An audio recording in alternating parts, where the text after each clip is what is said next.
Okay, very good. Welcome everyone to our April 30th, 2022 TDAB meeting. Happy spring, and we have a very full agenda. So I'd like to call the meeting to order and ask that we identify any pecuniary interest. Do we have any conflict of interest?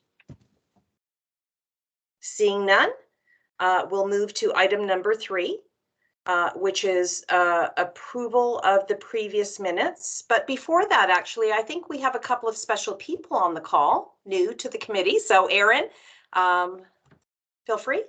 Thank you, Madam Chair. Helene just joined us, so I'll just give her a second to join and I'll introduce some of their special guests.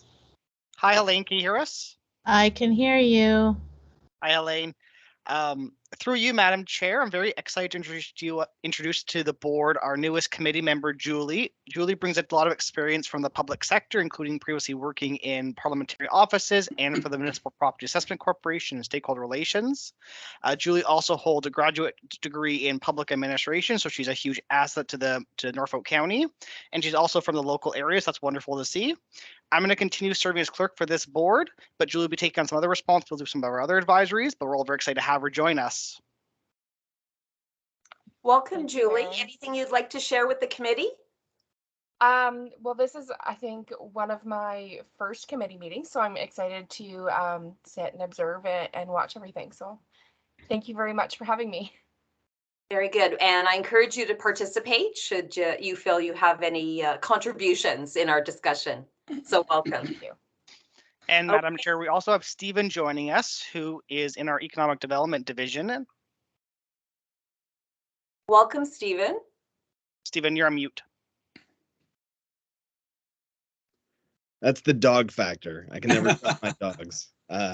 Anyway, thanks for having me. I was telling people earlier that I've created a video for you guys, and it's in its infancy, and it's really rough. I know that Chris has placed the link in the chat. Whether or not we'll be able to hear it, I'm not sure, but thanks for having me. Welcome, and feel free to weigh in and contribute, and hopefully we'll be able to get some audio on that video and present it tonight. Looking forward to it. Thanks for joining us. Thank you. Awesome. Seeing no other special guests, we'll move on to item number 3, approval of the previous minutes. You take a few moments, have a look at the minutes. We are looking for a motion to approve the February 16th, 2022 minutes.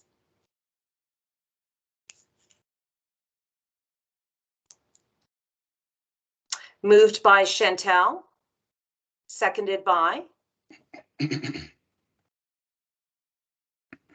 Jerry. Seeing that, all in favor? No opposed? Carried. Thank you. Then we have item number 4, presentations. Any presentations? No, Madam Chair. Okay. Under presentations, and actually there was one item, I think I will raise it now, which could be a new business item, and this would be a future presentation. So could we look at adding this to the agenda under other business, 9.2, and that would be bunkhouse diversification. Yes, Madam Chair. And that would be discussion, Brandon Sloan, General Manager, Community Development. Very good. Okay, thank you. So seeing no presentations, and we've made that addition to discuss later on, we will move on to item number 5. Sorry, Madam Chair, I see Zvi has his hand up. Oh, Zvi, thank you. Thanks, Madam Chair. Just in regards to the bunkhouses, I did connect with Brandon. He was away this week, which is why he can't be here this evening, but he did suggest that Jennifer and Fabian, who I can see in my corner right now, would come and speak to that topic as part of Norfolk County's current growth plan. So we can do that next time around, given that our agenda is so full this time around, although they are here, and if I don't know, is that why you guys came tonight, Fabian and Jen, or were you here for a different reason?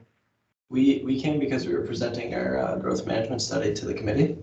Okay, so it's as part of that, maybe you can just touch on the short-term rental piece and see if maybe next at the next TDAP meeting you can have a more fulsome conversation and consultation with the committee. Very good. Thank you, Zvi and Fabian.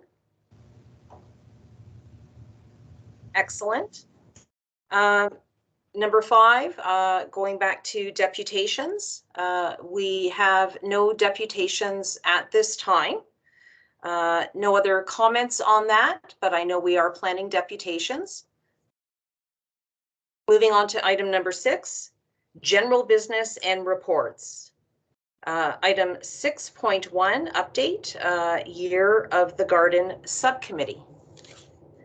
And Erin, I'm wondering if you would be able to, I know we have 2 reports. We have the first working document. I'm wondering if you're able to share that. Yes, Madam Chair, just give me one moment. Okay.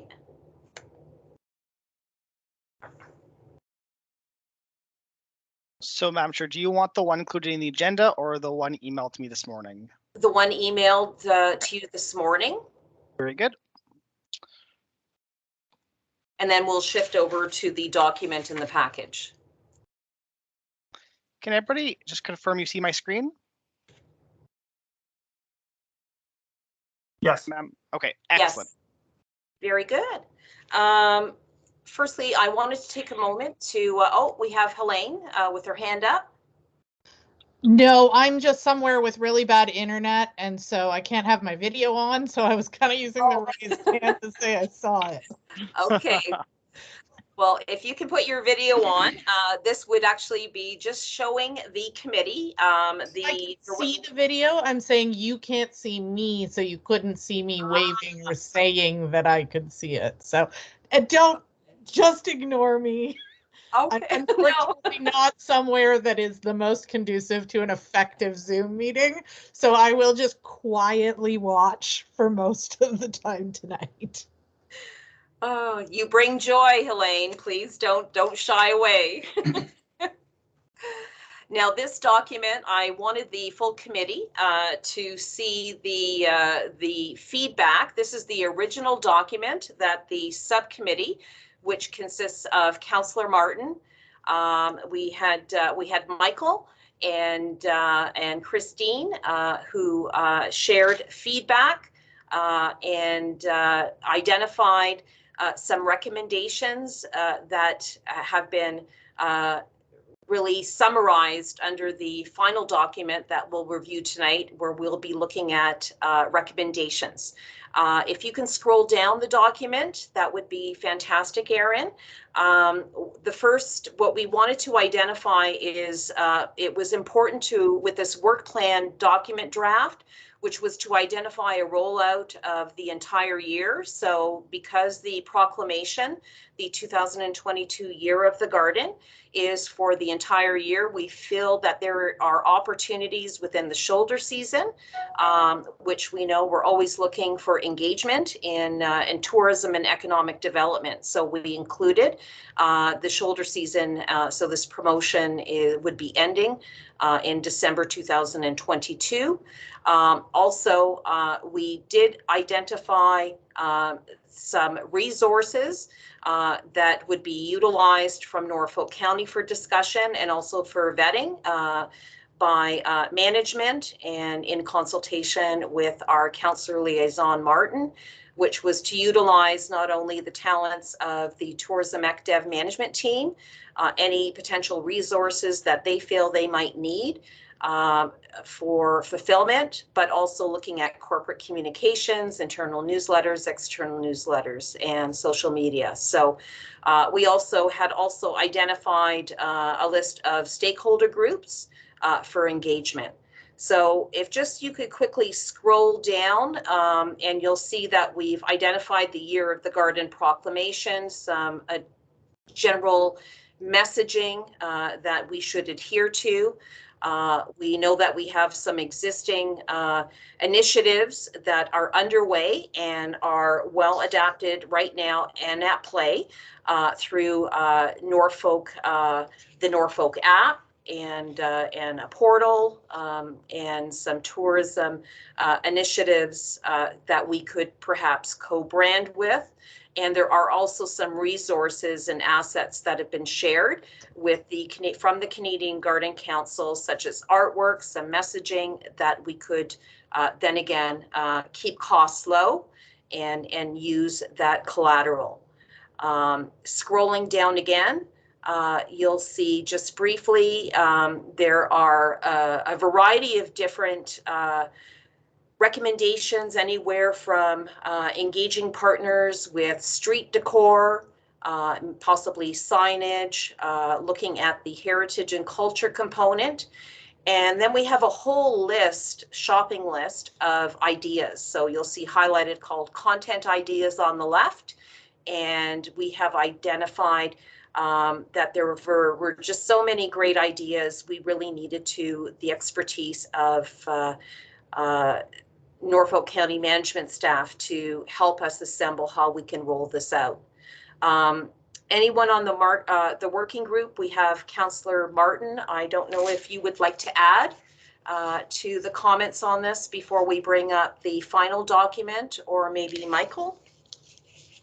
No, nothing really to add here other than the intent was to just kind of gather 12 to 14, mainly 12 initiatives that we would roll out monthly, bounce it off of staff to determine what level of Norfolk County resources would need to be attached with that, anticipating that we would shed a couple of ideas. So that's where we're at. Thanks, Wanda. Okay, thank you. And is Michael on the call? No? Okay. Seeing that, this is the first draft of the document. If there aren't any questions, we can then have Aaron present the final recommended document. This is now the work plan as is, and really after having management determine resources that are available now and any further discussion. There might be some items that might require the talents of a summer student. Okay, so maybe starting at the top, and I will ask Zvi now to take us through this document. Thanks, Madam Chair. Okay, so we went through the document internally with departments that may be impacted by this and or may be able to contribute. Where we landed up, as we walk through this and try to figure out how to put this into a framework that made sense for TDAB, but also from the perspective of resources, recognizing that this wasn't in the work plan, as I said at the last meeting, this wasn't in the existing 2022 work plan for heritage, culture, for economic development, or for communications. We wanted to find a way to present this. And so what we came up with was three different categories, and we color coded them. So the first was green. These are things that we could facilitate within existing resources. So, you know, these are things that we might be able to do with social media, with existing assets such as Visit Norfolk, etc., that we can just fit in. The next one was yellow, which was basically initiatives that we thought would require a partial resource. Much of that resource would be on the communication side, although it could be a shared resource. Where they landed was a 0.6 FTE to be able to really do some of these things that required ongoing engagement, facilitation, working with businesses and non-for-profits, industries, stakeholders, etc. So we need some kind of dedicated resource. So that was a category.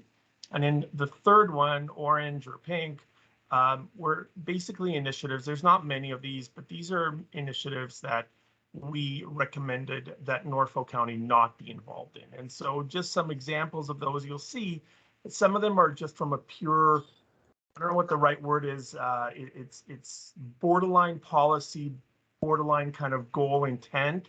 But for example, sharing things on the corporate channel on social media is very different than sharing them on economic development channels. So economic development can be a channel for promoting what businesses are doing in the community, fun and interesting things, whereas the corporate channel is not for that. The corporate channel is much more about communicating, you know, information about the county and what the county is doing.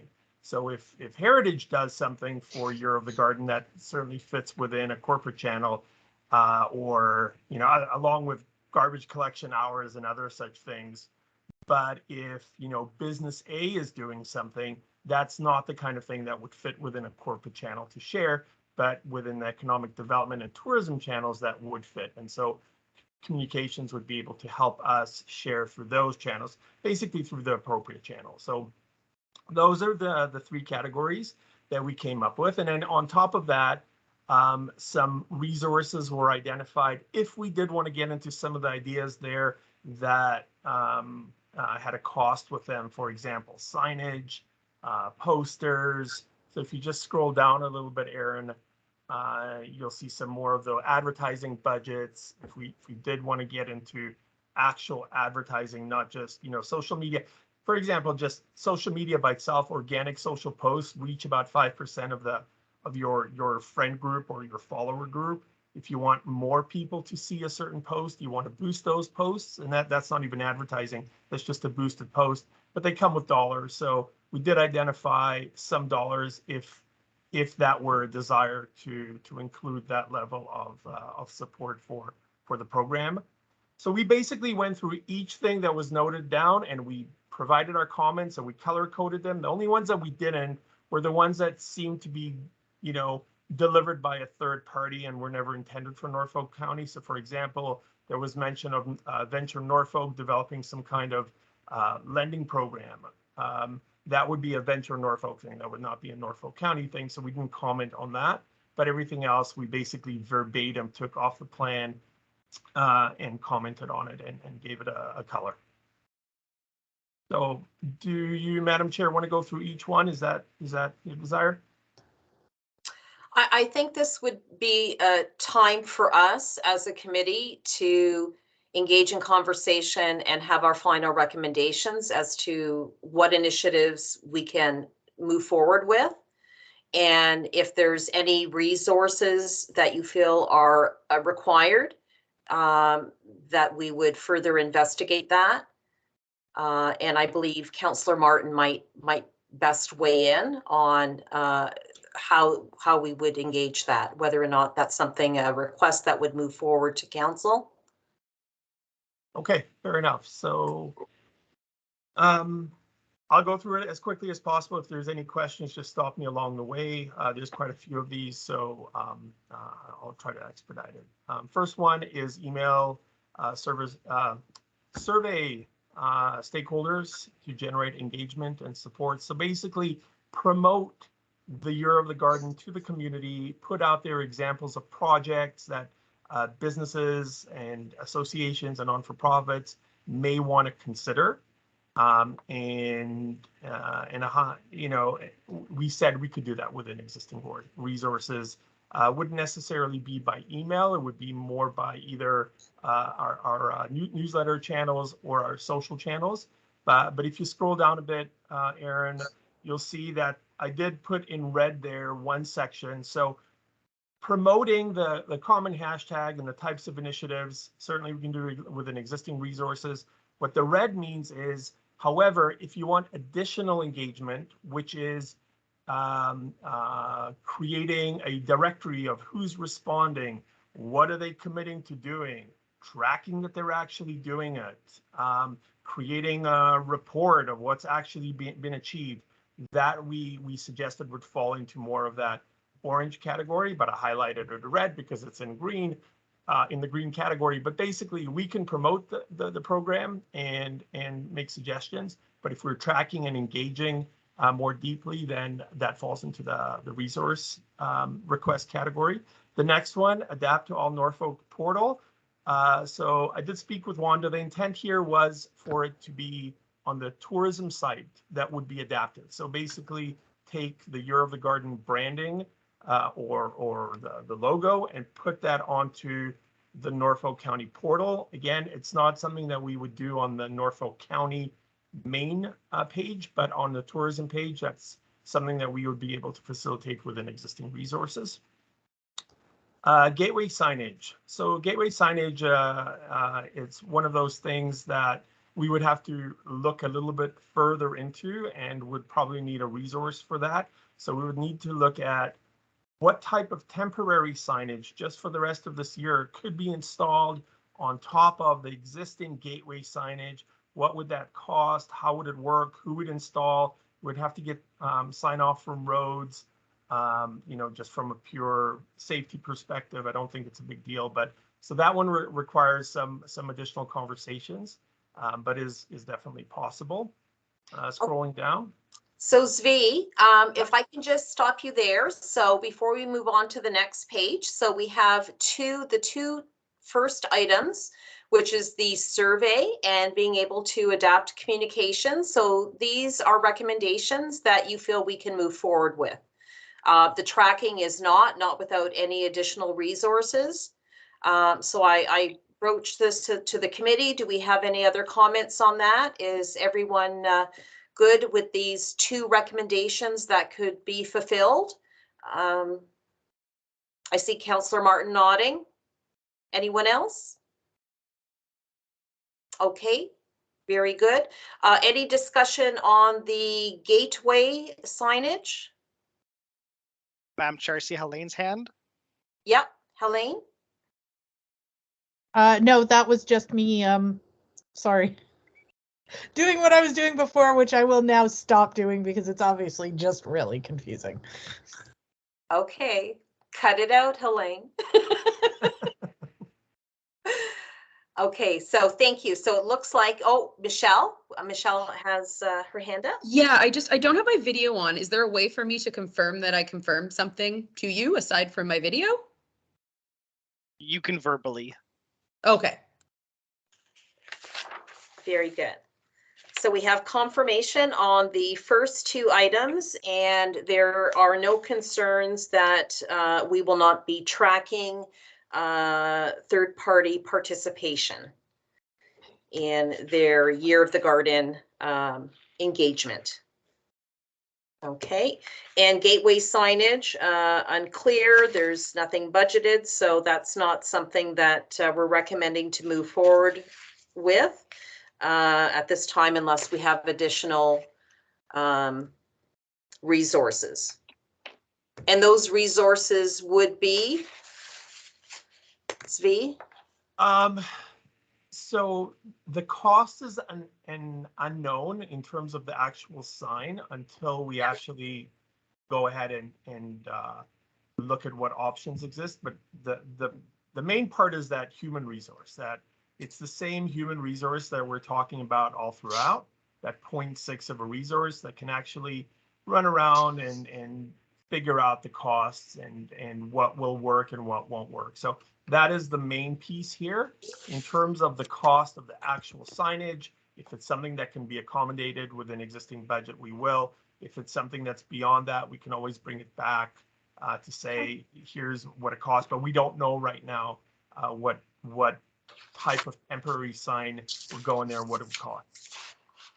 Okay, very good. Michelle, your hand is still up? Yeah, I just wanted to check. So if all the yellow ones were just gonna not okay, what's the point of going through them? Because we can, like, I just want to double check like why we would go through all of them, because we can like receive the rest as information and we've all read it pretty much. So Well, I know that if there was one of the items we had identified, that is if we felt it was something we should be doing, that this committee wanted to make a recommendation and that we felt there were more resources, it is something that we could bring forward to council. So maybe we could just forego reviewing the orange category. Yeah, like basically, if we're not going to do anything about it, it probably doesn't make sense to go through them line by line because it's a pretty big document. If that's okay with everyone. That's fine for me and everyone else, so we can just briefly not spend a lot of time on those items. Good recommendation, Michelle. Thank you. Okay, moving forward to page 2. Okay, so very briefly then, the Farm Militias, Trillium Awards, etc. That's something that would require a resource for us to facilitate if that were something that the subcommittee or TDAB already wanted, then this would be something worth putting forward to council as a recommendation with the resource. So the next one, messaging, proclamation. Again, I interpreted some of these. I took them verbatim from the plan. Proclamation, heritage and culture, dogwood flower, all types of gardens, ag sector, stakeholder connections. So the way we interpreted this, I basically said the heritage and culture department can find garden related photos from their archives. They can post them with hashtags. And in this case, corporate communications would be able to share them, not just in social media, on tourism social media channels, but also on corporate channels, because it's a Norfolk department that would be leading the initiative. Heritage and culture could tell stories about connections between Norfolk and the garden and history and the dogwood flower. Additionally, they could engage with the ag sector, building stakeholder connections through economic development newsletter, promoting through tourism channels. So we can promote through our own channels, etc. So all of that, I think, is very doable within existing resources. And then just if active engagement is, again, contemplated as part of this initiative, if you can just scroll down a bit, Aaron, so I can see the rest of that.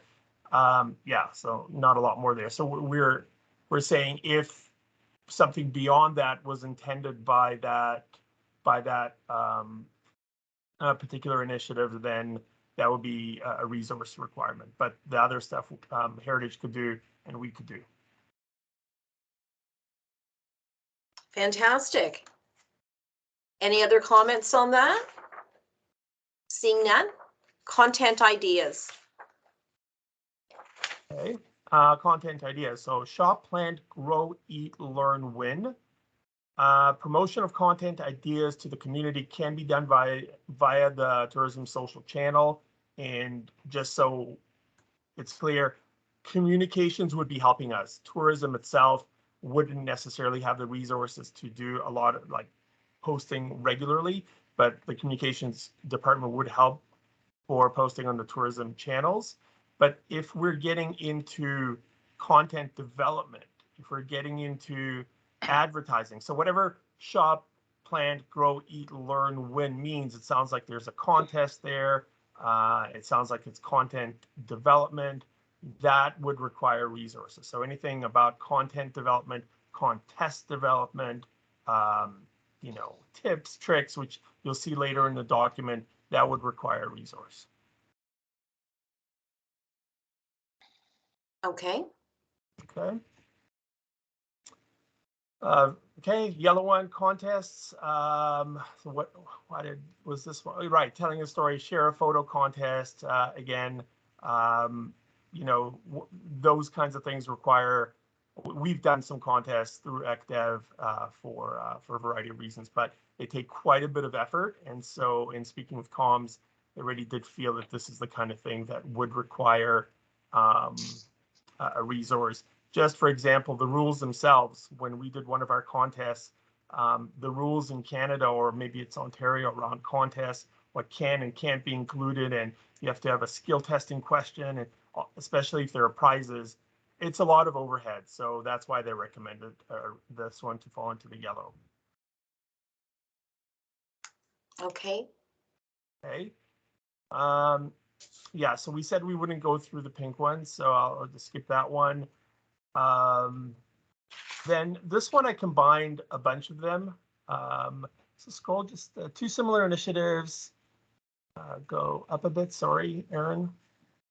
Yeah, so two similar initiatives were combined in this one. The first one was tours, destination, garden tours within Norfolk County, promoted on social media, encouraging businesses to promote on social media, map garden centers. And then the other one was a fall color tour, ending up at a winery, a brewery, destination done in concert with Ontario wine growers. And then there was the garden farm stops. So basically a map with a bunch of stops that are some kind of garden, and promoting that to tourists to be able to stop at these various locations, but also the local public. So what I said was, go up a bit, Aaron. So what I said was economic development can add existing garden related businesses to the Visit Norfolk app. We can create a dedicated Year of the Garden section in the app. And additionally, we could work with the GIS team, and hopefully they'll be able to create a trail that one would be able to see on the GIS system, which could then be imported also into the Visit Norfolk app. So you could go on these garden trails if you wanted to, like self-guided trails. We could do all that. Economic development can add garden tour section to our new tourism maps, a big fold out tourism maps that we just did. We could create like a section with little check boxes to see which gardens you visited, etc. We can obviously promote these things, which is what we do. And any new tour that is coordinated through and developed by, yeah. So any new tours that are developed by, say, for example, the Wine Growers Association, we can definitely promote or get into our app. If we need to develop brand new trails and tours for 2022, then that would fall into the resource category. Photo contests, again, I repeated here. Sorry. So we can do a lot of what already exists. We can promote and get into the app and into our maps. But if we need to go to farms and we need to say, you know, Mr. Farmer, would you like to be part of this tour and this trail? And can we promote you? And can you be on a map? That's a lot more additional effort, and in creating those tours, making sure that people know where to park, all of that sort of thing requires additional effort. Very substantial. Any other comments on this section? That's 5 areas approved. Thank you, Zvi. Okay. Again, here I combined 5 different ones that I thought were pretty similar. So these seem to be all about content. So food and ornamental grower sector, who, how, where, monthly tips. So what and where and how to grow stuff, garden tips, feature local farmers, horticulture societies and nurseries, flower, plant, vegetable. I can't see any lower than that, Aaron. Yeah, galleries. Connect with the local farmer to feature Year of the Garden sustainable practices. So all of that is like content, which fertilizer to use. These are like little tips and tricks and you know what to grow and when and how. So for that one, I think what I said was the same sort of thing. If that content exists, we can get it up there, we can promote it. But if you scroll up, Aaron, to my comment there a little higher, yeah, perfect. So existing content, if it's provided, then with the help of the communications department, we can definitely get it out in our newsletter. We can create a Year of the Garden section in the newsletter where all these tips and tricks are, probably through the YouTube channel. However, development of content, so going out and filming the tips and tricks and all of the other stuff that was recommended along the left, that's something that is usually a dedicated role kind of thing. So we would ask the community to source that stuff for us, and then we would share it. Could that collection of content be a part of the survey, or would that be ongoing in your communication to collect content throughout the year? Not following you. What do you mean as part of the survey? Well, we talked about the first one, which was the survey to just share and educate the proclamation and to get people engaged and to encourage them plant the seed with some of the ways they can participate in Year of the Garden. Right. So I'm just wondering, it appears that content collection is a big part of engaging some of these pieces, right? Yeah, Well, so exactly. So if yeah. through that engagement piece, you know, organization A comes to us and says, hey, we've created a video on tips and tricks on what to plant in August, we can find a way to share that. Okay. Right? But what I mean in the red there is we wouldn't go out to organization A and say, hey, you should do this research, or we'll do the research and we'll film you. It wouldn't be our production, but we would share that content that comes through that initial engagement. Great. I think in the age of self-publishing that this is a time saver, and it would be a great way to encourage businesses and individuals, farmers, the agriculture community to share their story. Any other comments here from the committee? Seeing none, moving forward. Okay, Community Garden Challenge. Yeah, so this one is all yellow, just because, you know, community garden challenges, setting them up, getting the schools competing against each other, all of that sort of thing is wonderful, but very, very time sensitive. So we put it as a yellow. Requires a lot of coordination and support. The next one, same thing, habitat, food, birds, was yellow. And then media, tell stories, columnists, articles, same thing. If those stories and columns could go directly to the media by the organizations making them. Yeah, looks like Helene has a question. I was actually raising my hand this time. Yes. Just as you were going through all of these, I wondered if any conversations had been had with the, I'm sorry, I don't remember the name of the organization that is promoting this whole Year of the Garden thing. But has any conversations been had with them as to whether or not there have been any corporate or brands that have like corporate sponsorships or brands that have approached them that might be interested in doing things to promote the Year of the Garden that could then be partnered with the county for some of these things that do need resources? You know, I'm talking about the, I don't know, like the Scott's grass seeds and the you know, like other companies like that that could help support some of these initiatives that do need extra resources. I can respond to that, Helene.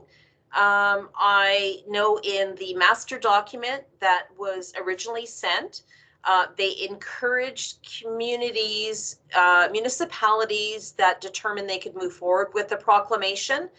They were looking for at least a minimum of 2 initiatives. They did not identify any of their corporate sponsorships for their non-for-profit would be willing to further invest in with the individual municipalities because there are so many across Canada. So that was not a resource that was offered, but there is a national platform for us to cross promote any of our initiatives through their website and listing of events, but there was no additional corporate funding available. Okay, well, I mean, I don't know if it's just an idea that the committee might want to park in the back of their brain, and unfortunately, I can't volunteer to be necessarily going after this, as I'm in the throes of finishing a hotel. But if there are companies in Norfolk that specialize in this kind of like gardening type thing, it might be an interesting thing for someone if they have the time to contact them and say, you know, there is an opportunity to, because when I was working in PR, every one of our clients, as soon as there was a year of the whatever or the day of the whatever or anything, those corporate brands were always looking for some sort of way to kind of cash in and get their name out there based on those events. So there might possibly be in the marketing budgets for some of these companies a way to supplement the resources on some of these ideas. Would it be appropriate then that your recommendation, Helene, that in the survey that we include would you be interested in sponsorship, a way to locate those businesses? Councillor Martin? Thanks, Chair. I wonder, actually, a question to Zvi. Do you have the time to look at some big sponsors that might not even be Norfolk County specific, and send an email yourself? Like, what if we could find funding for that 0.6 of an FTE and just say, have at it, Zvi, these are some of our ideas. If not, we go ahead with all of the green ones. But is that something you would have time to do? If so, the committee could pass that motion here today. I can bring it to council and authorize you to then send out a couple, or whomever, emails, or is that? Yeah, I would say no, not just because of the time piece, but because of the sponsorship piece. It kind of puts economic development in a precarious situation where we're reaching out to businesses asking for sponsorship for things that are not our initiatives on behalf of, basically a community initiative. Eventually they'll start taking our calls. So it's just not a good role for economic development to be reaching out to businesses for sponsorship, unless it's for something that economic development is leading and doing. Same thing that communications raised. There's certain things that we could promote, but other things that we wouldn't. But beyond that, those are the capacity is extremely limited, and I think even just implementing these green things would more than certainly put us at way more than 100% capacity. So my preference would be not to do that. Okay, thank you. Thank you, Councillor Martin. Any other questions? Seeing none.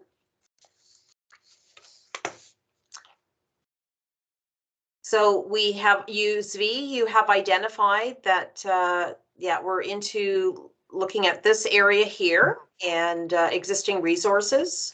Yeah, so the next one was baskets and Shop Norfolk. Yeah. Markets and businesses. So we can certainly promote baskets on Shop Norfolk.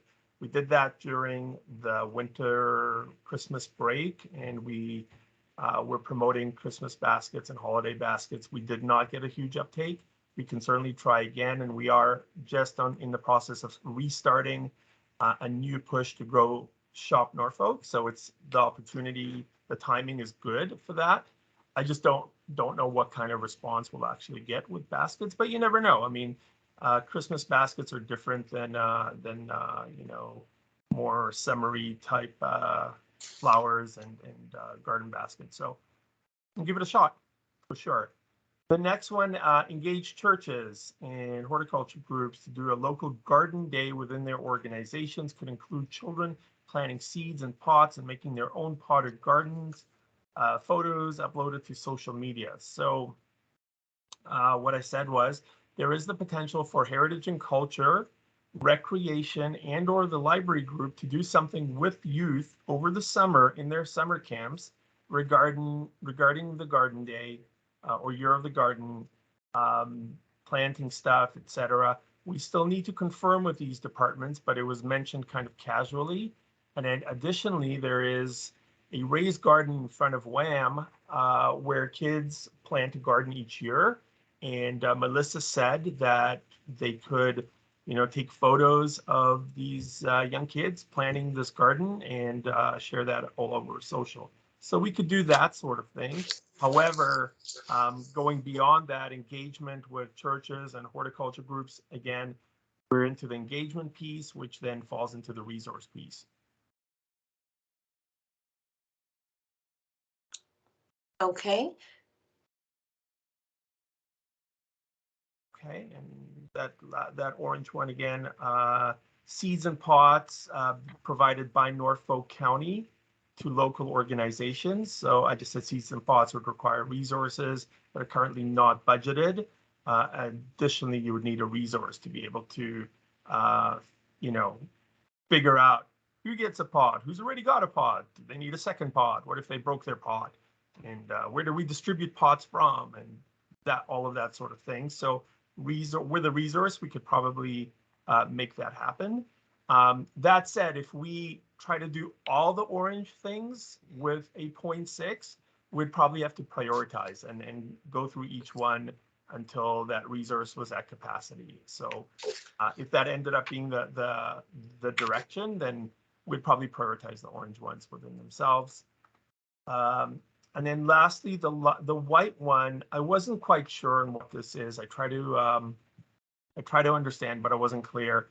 Ag advisory boards, farms, content, photos, feature, provide tip, shop our town, shop Norfolk, which we talked about, hire student, veg gardens, deputation request to ag board, and shop our farms. So I think most of that is already in other ones, except for maybe the ag advisory board component might be something new. We can, our subcommittee did determine we could start a conversation with the Ag Advisory Board in which Christine Carey had agreed to be a representative. Councillor Martin had kindly sent an introduction. So with that link is already currently underway to start that conversation.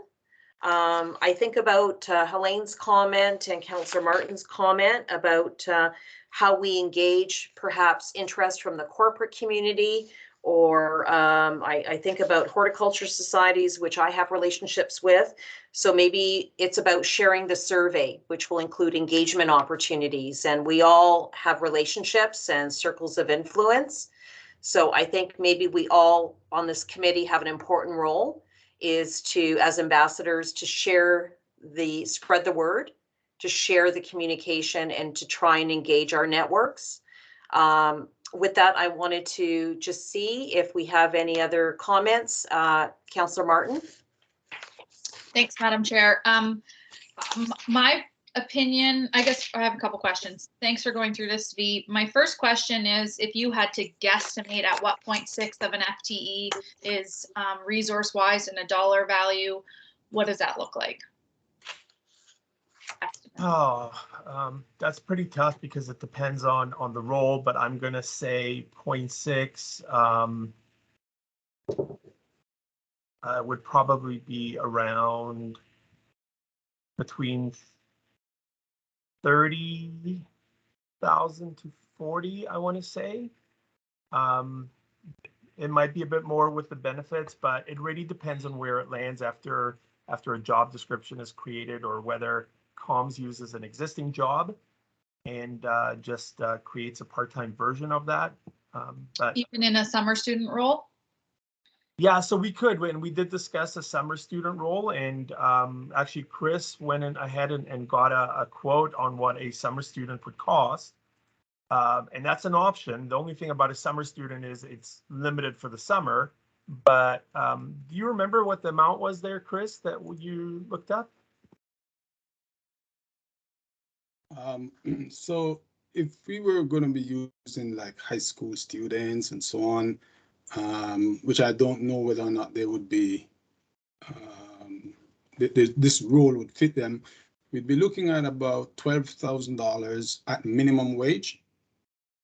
And if we were to use like a university student, then we're going to be looking at closer to $20,000.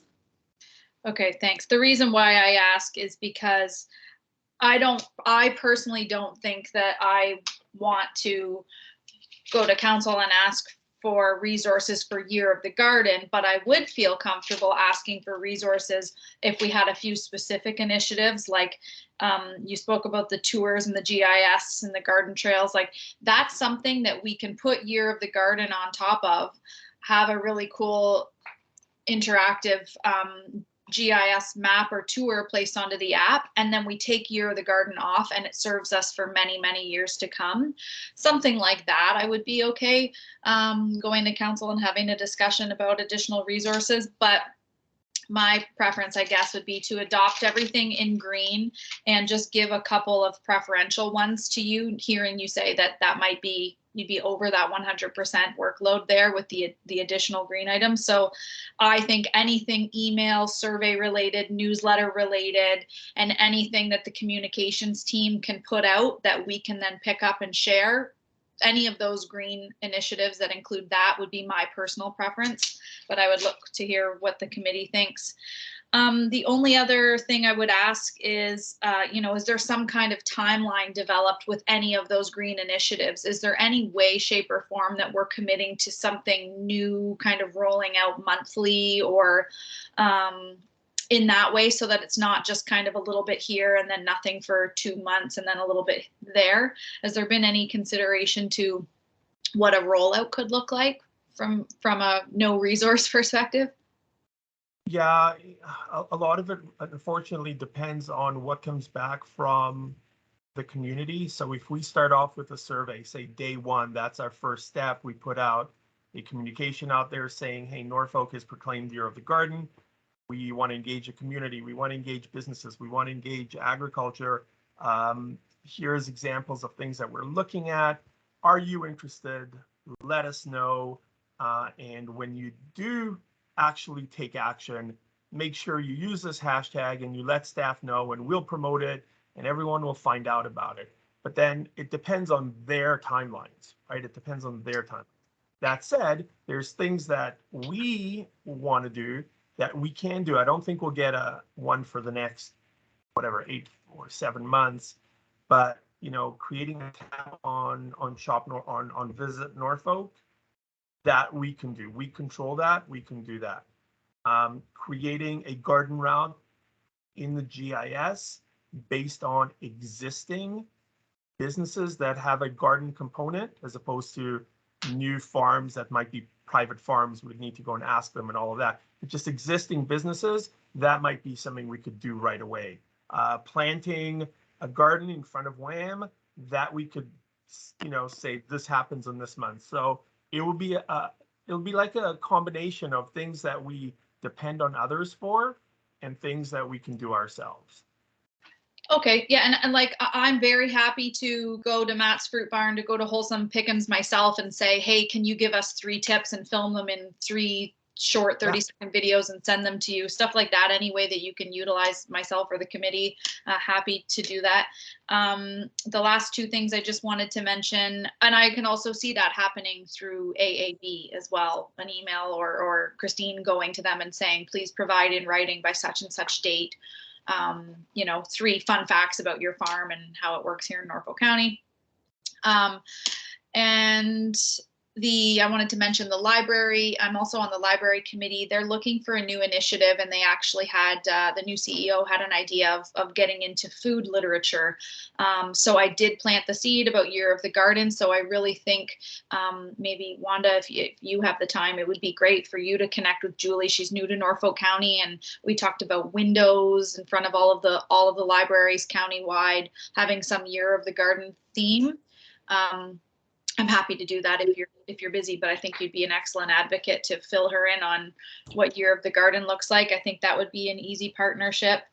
And my only closing thought would be, I guess my preference would be to get a banner or something made up, an image through communications ASAP, maybe even before the survey, so that we could all share it and get it out and then help generate results to that newsletter or survey. But otherwise, I think this is great. I know that you don't have a lot of extra time, so thanks for doing that, Svi. Yeah, happy to. Thanks.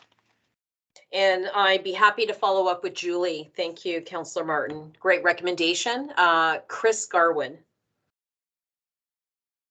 Thank you, Madam Chair. And because we hadn't, we never had a direct path as to what we were taking, we have jumped in and started to do some stuff. So we have developed a video announcing the Year of the Garden.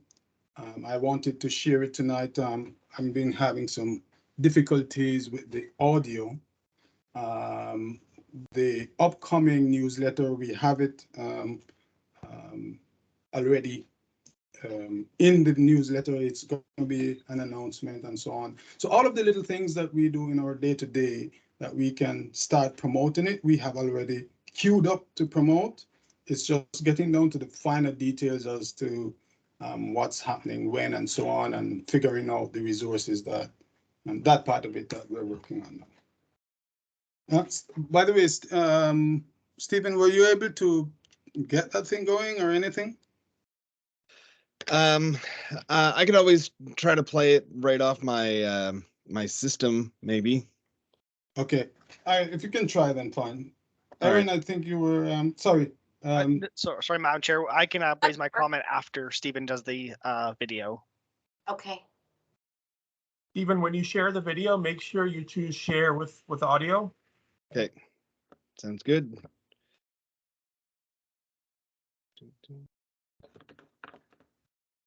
Right, you guys can see that? Yes, Sure. we can. All right, it's a little small. I'm gonna see if you can hear that too. Oh, no. Oh. Mario's garden, and recently. Can you hear that? Yes. All right. Sorry, it's gonna be a little tinny, hollow sounding. Again, before I show this, I put this together this afternoon, so we've got a lot of rough edges to smooth over. But that being said, I'll just play it. Norfolk County is known as Ontario's garden, and recently a proclamation was signed by Norfolk County Mayor Crystal Chop stating 2022 as the year of the garden, and that Saturday, June 18th, 2022 will be recognized as Garden Day in Norfolk County. Supported by the Canadian Nursery Landscape Association, the Year of the Garden 2022 offers many opportunities to live the garden life and get inspired in the garden. To keep updated about special events relating to the Year of the Garden celebration, download the Visit Norfolk app or check out the website, norfolkcounty.ca.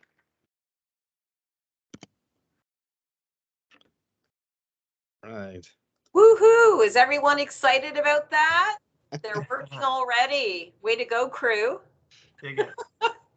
Well done, Stephen. Thank you. Yes, Chris, V, thank you so much for your proactive approach on this. Aaron?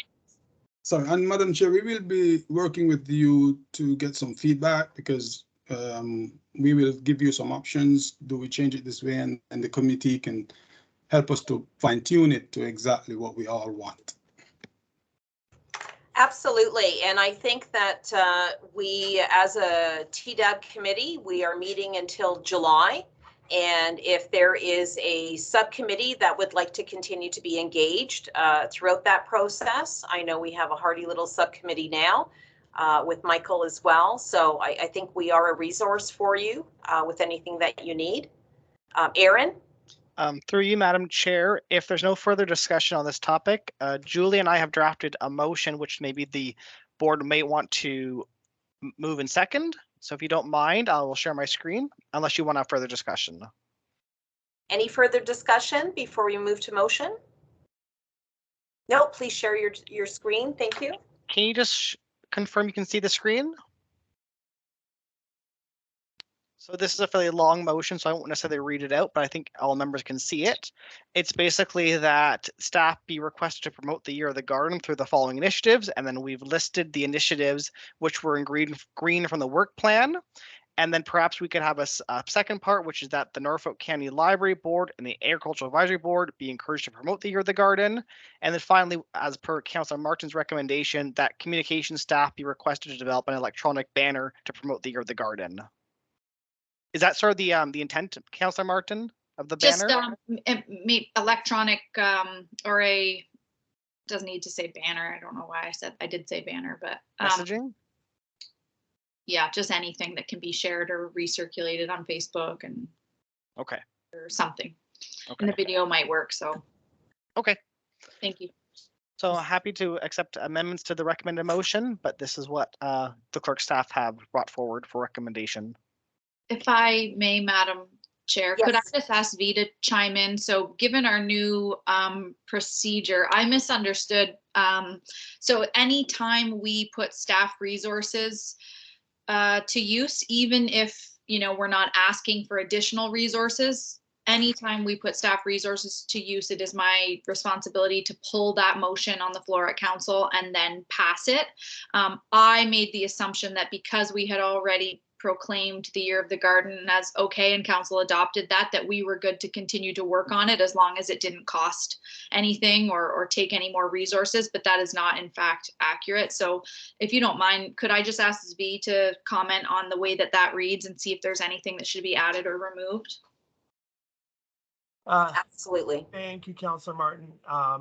So through the chair, I think some of these are taken from the left side column, but the nuances were in the comments. So for example, number 13, engage local churches, horticulture groups, etc. That is what I was saying we would not do. What we would do is, as those groups come up with content, we would share their content, or we would engage them initially through a survey, but not afterwards going and knocking on church doors and horticulture groups. And so there's pieces in here that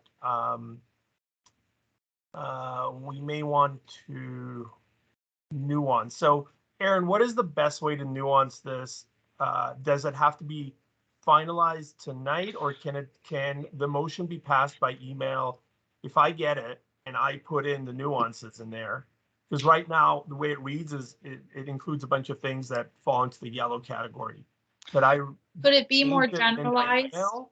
Because there isn't a dollar value with that, could it just be more generalized that the approved green initiatives that are of zero additional resources to tourism and economic development be passed and adopted in full, and that V has the ability to execute on them as needed, and I can speak to those when I explain the motion at council a little bit more. I like that. And it's zero additional effort for, I would just say, economic development, communications, heritage, because all three of us will be involved, and possibly recreation and maybe even others. But let's just focus on the three groups: heritage, comms, and economic development. Perfect. Absolutely. I'm just amending the motion. Please give me a moment.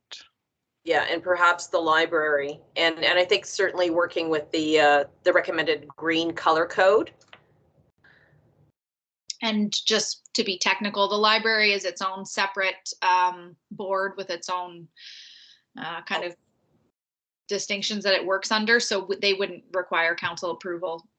Okay, to be able to do that on our own. Good.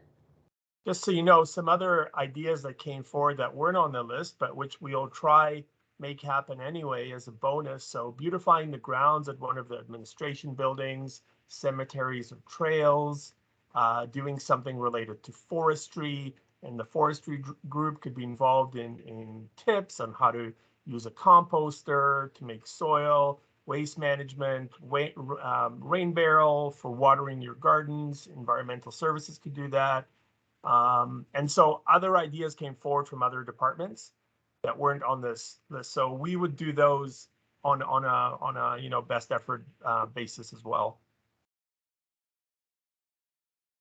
Okay, Madam Chair, if I can just reshare my screen. Sure. Hopefully this gets the heart. So the recommended motion now reads that staff be requested to promote the Year of the Garden through initiatives recommended by the Year of the Garden Subcommittee and supported by staff as outlined in the work plan in green, and that applicable Norfolk County boards and committees be encouraged to promote the Year of the Garden, and further that communication staff be requested to develop an electronic messaging to promote the Year of the Garden. Is that enough nuance, do we think? Svi, Councillor Martin. Very good. I think that's great. That's wonderful. Excellent. Are we we're looking for someone to move that motion?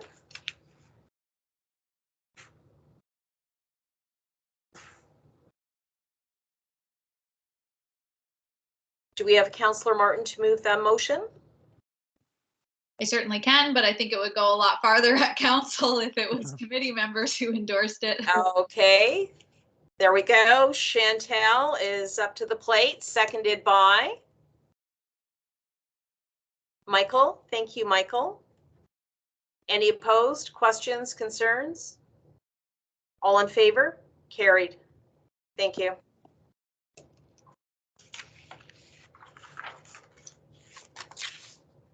Thank you, Zvi. That was a lot of airtime, huh? That was quite a large undertaking. I appreciate that.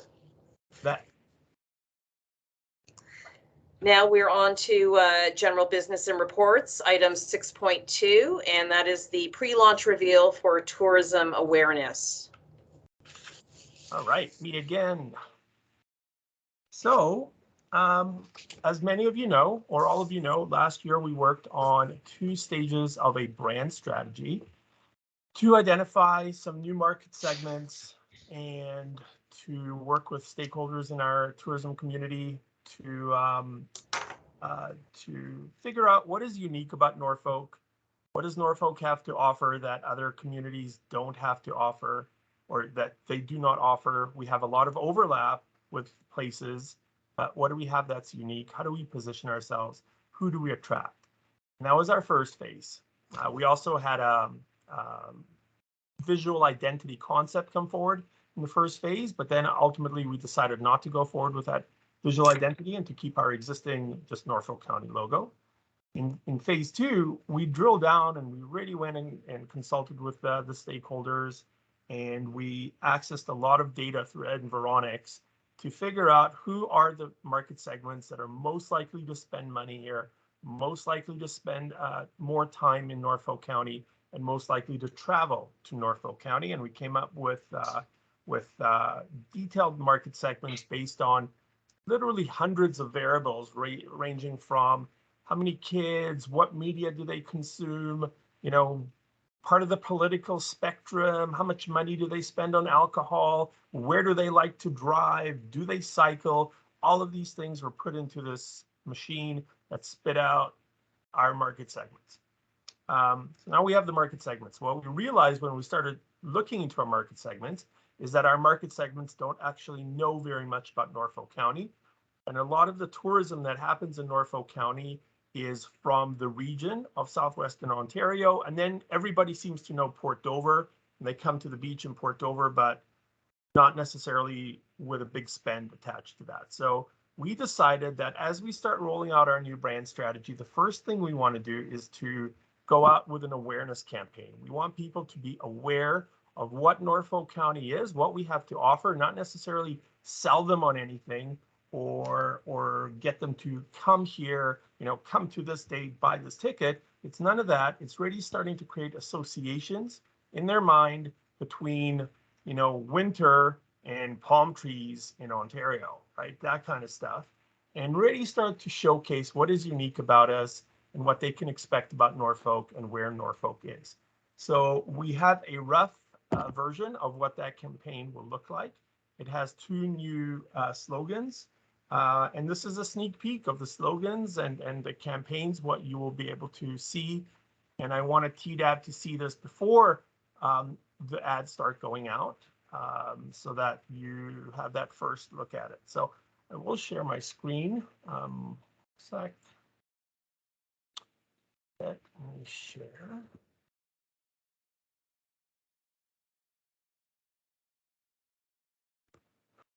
Okay, so let's start with this one. Start with this one, sorry.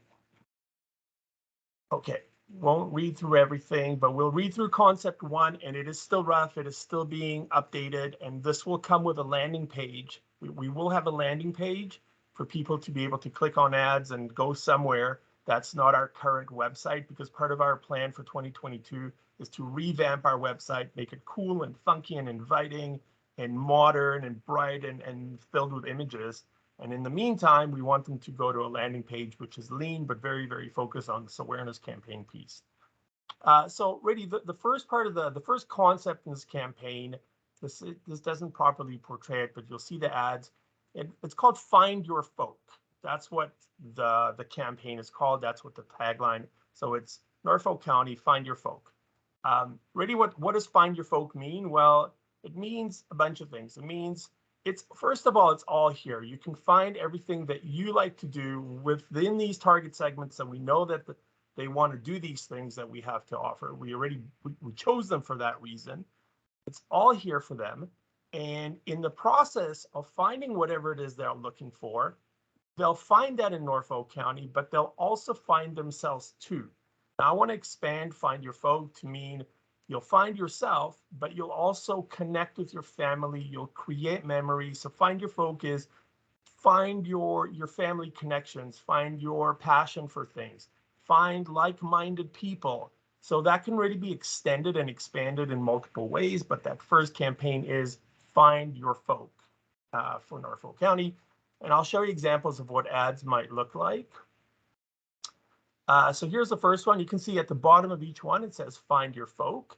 And if I maybe just increase the size of this and choose that, go away.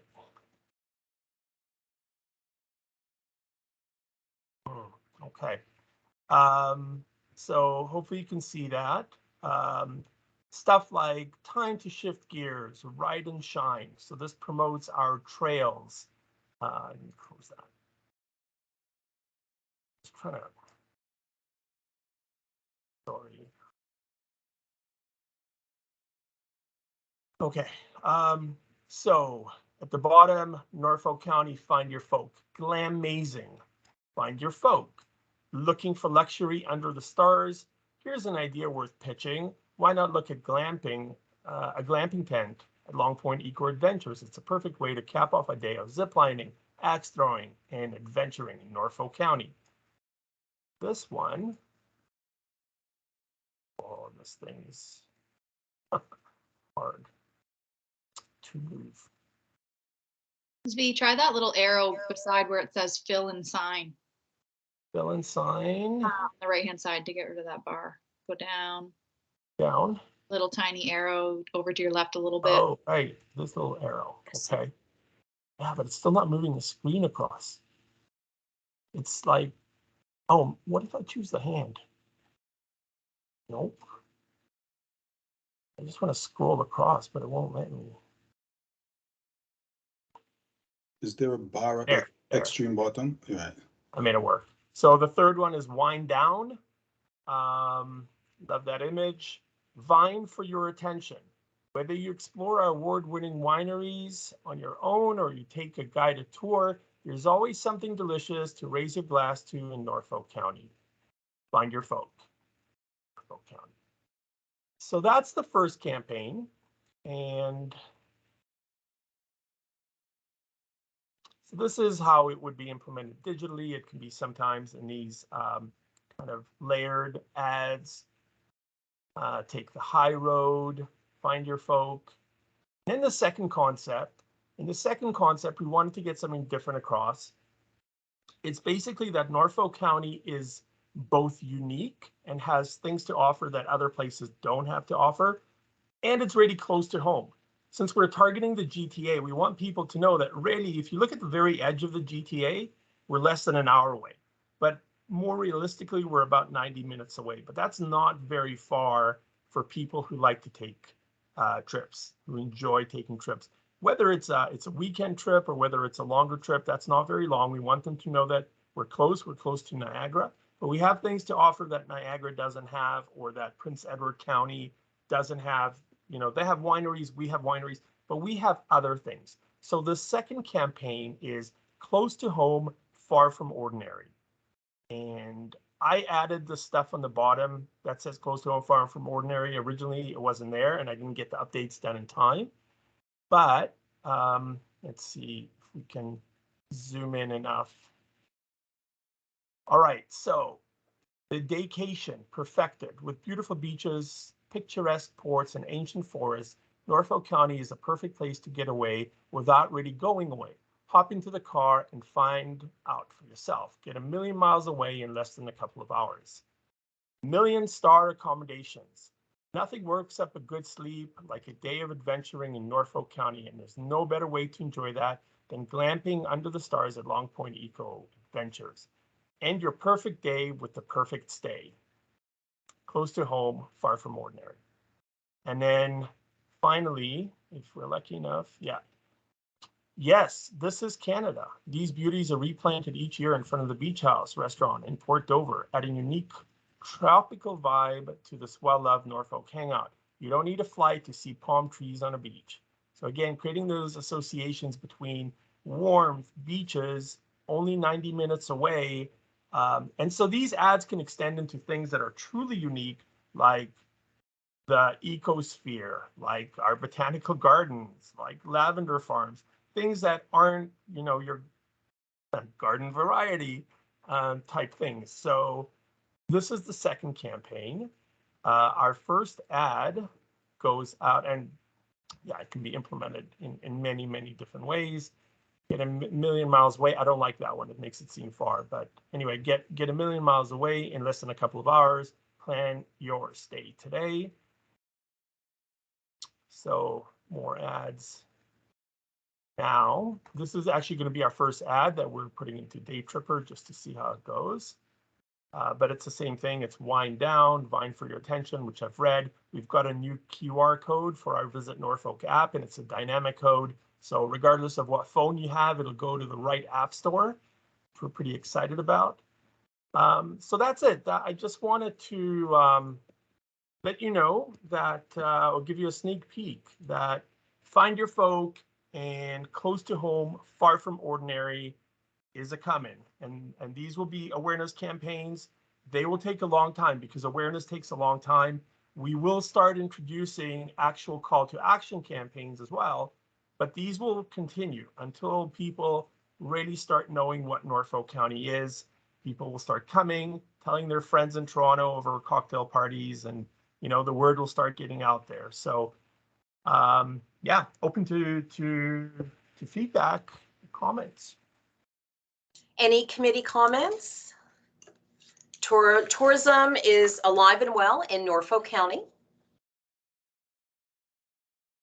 Seeing none, I'd be looking for a motion, a mover. Amy Martin. Just a quick comment. I love it. I think it's off to a really great start, and I want to commend you for using local photos because that is a huge pet peeve of mine, stock images, and I noticed it right away. And maybe, I know you mentioned something about a million miles away, not quite capturing it. When I look at some of those photos, like I agree, it's almost hard to believe that they're here, and people might not believe, they might think they're stock images. So maybe something about like adding this to your Instagram feed, or like something where you're targeting that market value as well, like which we talked about with the sunflowers. I think people would literally travel here to put palm trees or a dock with the colored boathouses on their Instagram. So maybe you could bounce that off them, but I love the local images. Thanks. Fantastic. Any other comments? Chantel. I agree with Amy. Beautiful ads, very they're clever and they're well done, and I like everything about it actually. Thank you. Kudos. Michelle? Just came to say the exact same thing. It's super great. I love a lot of the taglines, like the Find Your Folk, I think is so perfect and like distinct, but like couldn't be used by another place not called Norfolk, but it's really catchy and nice. Yeah, the like traveling far, like we are a place that, it is a little bit further than some of the hotspots to travel to, but you actually feel like you're on a vacation and you've only went 2 hours for people from Toronto and stuff like that. So I think that is just like the perfect way to capitalize on our, our strengths, which, you're far enough away that you can't go back to work, but you're, in a brand new place. So yeah, awesome job, guys. Thank you. Excellent. Helene? I'd argue that we're actually closer than a lot of the hotspots. So I think that's what makes that particular one so strong from my perspective, because I remember being from Toronto 3 years ago and not having any idea what Norfolk was, and realizing that it was this close was just completely flabbergasting to me. So I think there's a lot to push there. Because whether we're close, you know, even if it's not close, not closer distance wise, it's not, you're not driving down the 400 in a parking lot to go the same distance. So it makes a huge difference. I love the find your folk thing. I just hope that we really push it beyond just kind of like this,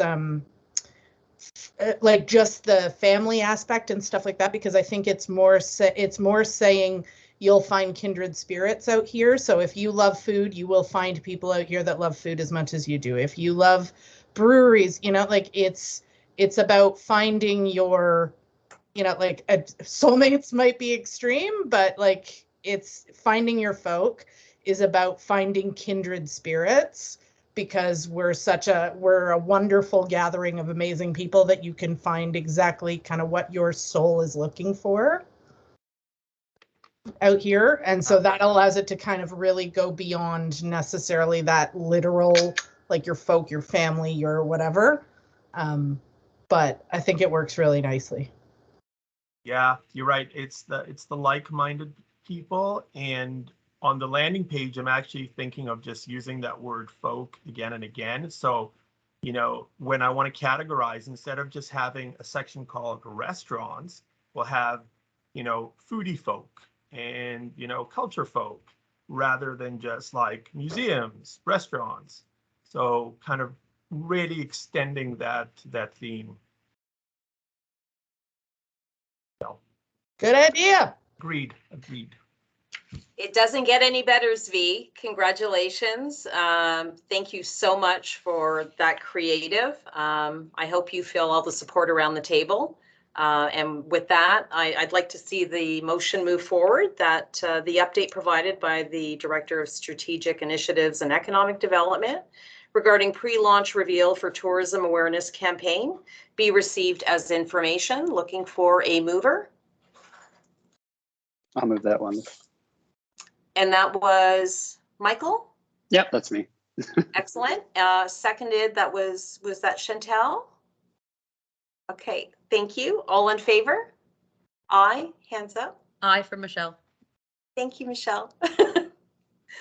Carried. Thank you. Thank you, Zvi, for your time on that. An exciting season ahead. Now we are on item 6.3, update regarding economic development initiatives.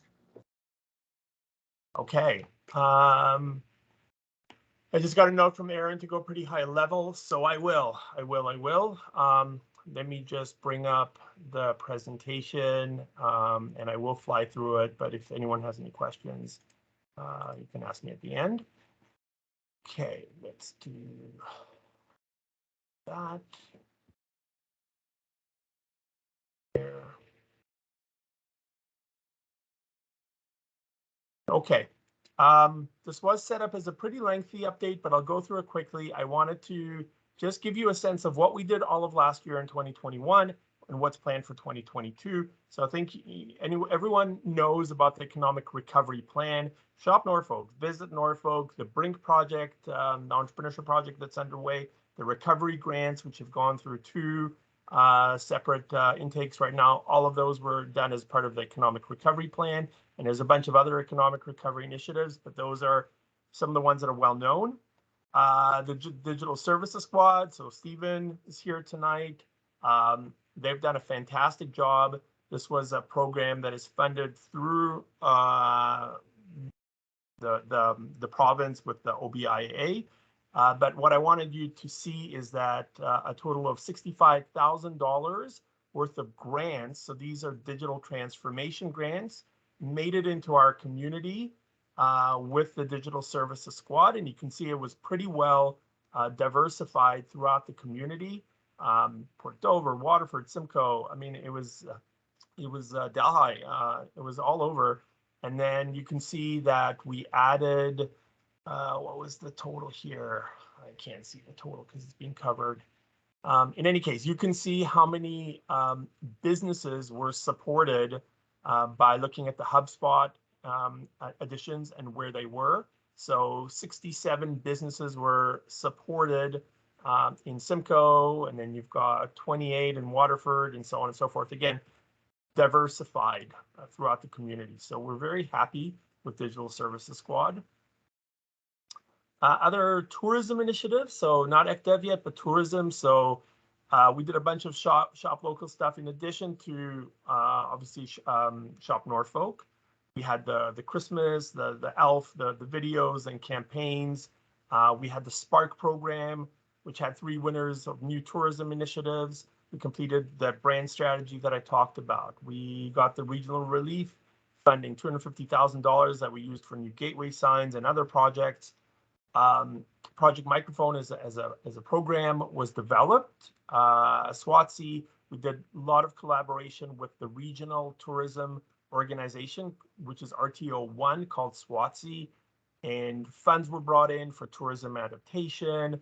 We did projects with them around data. We now know our hotel utilization stats, our Airbnb utilization stats. We did our branding, market segmentation through Prism database, etc. And we did a lot of stuff with them promotion-wise. I mean, we did Global Heroes, which ended up in the Toronto Star, the Globe, the National Post, the Wall Street Journal. Well over 2 million people read those, that particular insert. So a lot of promotion was done last year on tourism. And page down, the community improvement plan. These are grants aimed at very specific types of projects. So last year, you can see that a total of $136,000 of grants went out. In 2021, again, you can see mostly Simcoe, Port Dover, Delhi, and Waterford. And so I won't spend too much time, but the grants were diversified by both type of project and where it went to in the community. And then looking ahead, just very briefly, for 2022, here are the things that we will be doing. And keep in mind, the reason I said we're at capacity is because DSS is ending. We hope to see them back with DSS 4.0, but ultimately it is 2 people in economic development and tourism and transit. That's the third piece that I'll talk about in here. But so for 2022, we will continue implementing the economic recovery plan, start some new initiatives around labor, skills training, and we will continue growing the entrepreneurship and shop and visit Norfolk platforms and track the grants and how those do. Investment attraction, this one is a big one for us. We just got approval from council to get into a memorandum of understanding with private landowners so we can attract investment, especially industrial investment into Norfolk County. And since we don't own our own land anymore, we sold all of our own land, municipally owned land. We're now looking to get investment onto private land. And so that's why we've got that MOU. We plan on updating both of our websites, which I said before, they need to look different. They just need to compete with what's modern today. Tourism promotion, well, you saw the stuff that is starting with awareness campaign and eventually stay and play packages, etc. We're looking at a tourism strategy. So that is a long-term view of where does Norfolk compete, how, and do we remain as a DMO that's within a municipality, or do we want to become an arm's length DMO like most destination marketing organizations are actually arm's length and they're less constrained in some ways, but a strategy needs to be worked out on how do we compete. And then Ride Norfolk. So Ride Norfolk has some very interesting things on the horizon. There's a new vendor RFP coming out this year that will really change the nature of the service and customer service and who does what. We are getting new benches and new benches installed in the community this year for free. And in fact, we'll get advertising revenue from it, as well as new advertising revenue on the existing shelters. So new assets, no cost to the municipality, plus some additional revenue. And then a on-demand pilot. So that is really about stopping some of the fixed routes where buses just drive around, sometimes empty, and turning it into an on-demand system where somebody can actually use an app or call a phone number and say, I need a bus from here to there. So not a taxi, because we don't want to compete with our taxis, but really make sure that we're utilizing and adding value to the best of our ability. And then finally, Project Microphone. We're still working on whether 2022 is or is not viable, and a report is coming forward in May. However, if it doesn't move forward in 2022, then all of that will be rolled forward into 2023, but we'll have all of 2022 to actually plan a very magnificent 2023. Because a lot of these events, live entertainment events, you really do want to plan well more than a year in advance. So we'll see what happens and what council feels about it. But Project Microphone is still a very ambitious, very complex and very ambitious, but very high impact type of project. So that's what 2022 looks like. And I believe that is it for me. Yeah. Councillor Martin? Thank you, Madam Chair. Zvi, the on-demand bus, is that sticking to the already prescribed routes and just not having the bus driving around empty on those routes? Or is that, is there room for that to be expanded?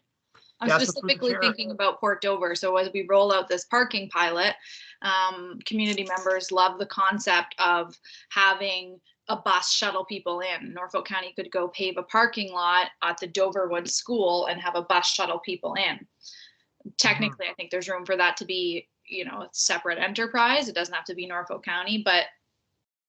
Yeah, to answer your question, it is really up to us. There's many, many models out there. So we could say Simcoe remains a fixed route system, but anything in the outer cities, outer towns becomes on demand. So Port Dover will go to Port Dover if you call us to go to Port Dover, but otherwise we're not going to Port Dover. And in the meantime, we'll utilize that bus for something else. That's one model. Another model could be just flex stops where you keep your fixed routes, but you have these flex stops where it goes way more into the communities if there's a call. If not, it stays on the main route, right? So that it deals with that last mile problem where in rural communities, that's the problem with rural transit, is that last mile where people live far from the bus stop. So there's that. And then you can go all the way through to a pure wish Matt was here, Fort Erie, I think. They just went to a 100% pure, only on-demand system. They bought a bunch of minivans and their ridership has gone through the roof. As you can imagine, if suddenly it's almost like a taxi-like service, but you're only paying $3 to get from one end of the county to another, it's a pretty good deal. So we want to pilot it, see where the value is, see where the opportunities, learn, and then go for a more fulsome rollout. Well, I would love to plant a seed with you and pirate a pilot in Port Dover before my colleagues hear about it. If the opportunity arrives, when you think about tourism and economic development, we're looking at how to increase turnover in parking spots to encourage people to spend money in the communities. The difference between, you know, the other communities, Long Point, Turkey Point, and so on, is that the roads in Dover literally become gridlocked into a parking lot. Those Harbor Street, Walker Street. So love to just plant that seed with you as that progresses a little bit. Fair enough. Michelle, you're on deck.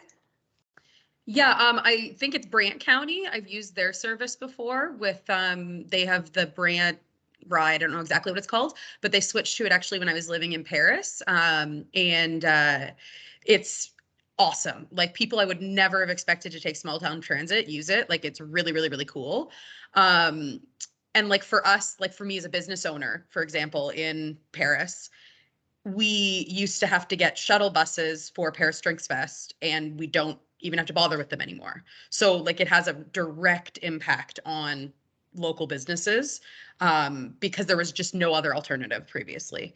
But just to Amy's point, park and rides are like so well utilized. Like, I lived in England for 3 years and they're so well utilized over there in places that have similar kind of downtowns as Port Dover does, which is, you know, not too many roads, you know, lots of tourist attractions in a very small area, and but then countryside right outside.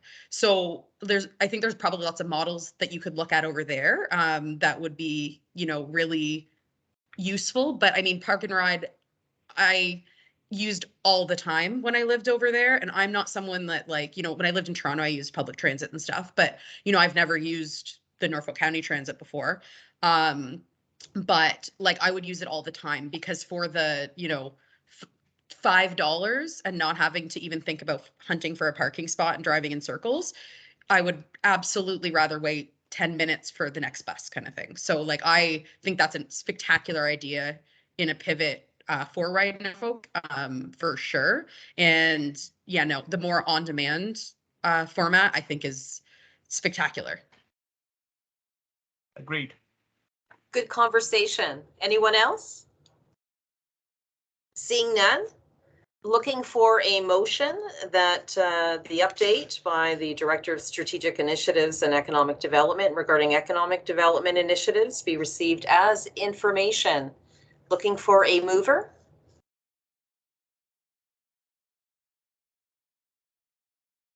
Thanks, I can second Chantel. it.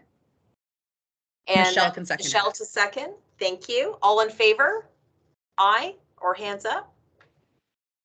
Thank you all. No opposed? Seeing none, carried. Thank you, Zvi. Excellent update. Thanks. We wonder when you sleep.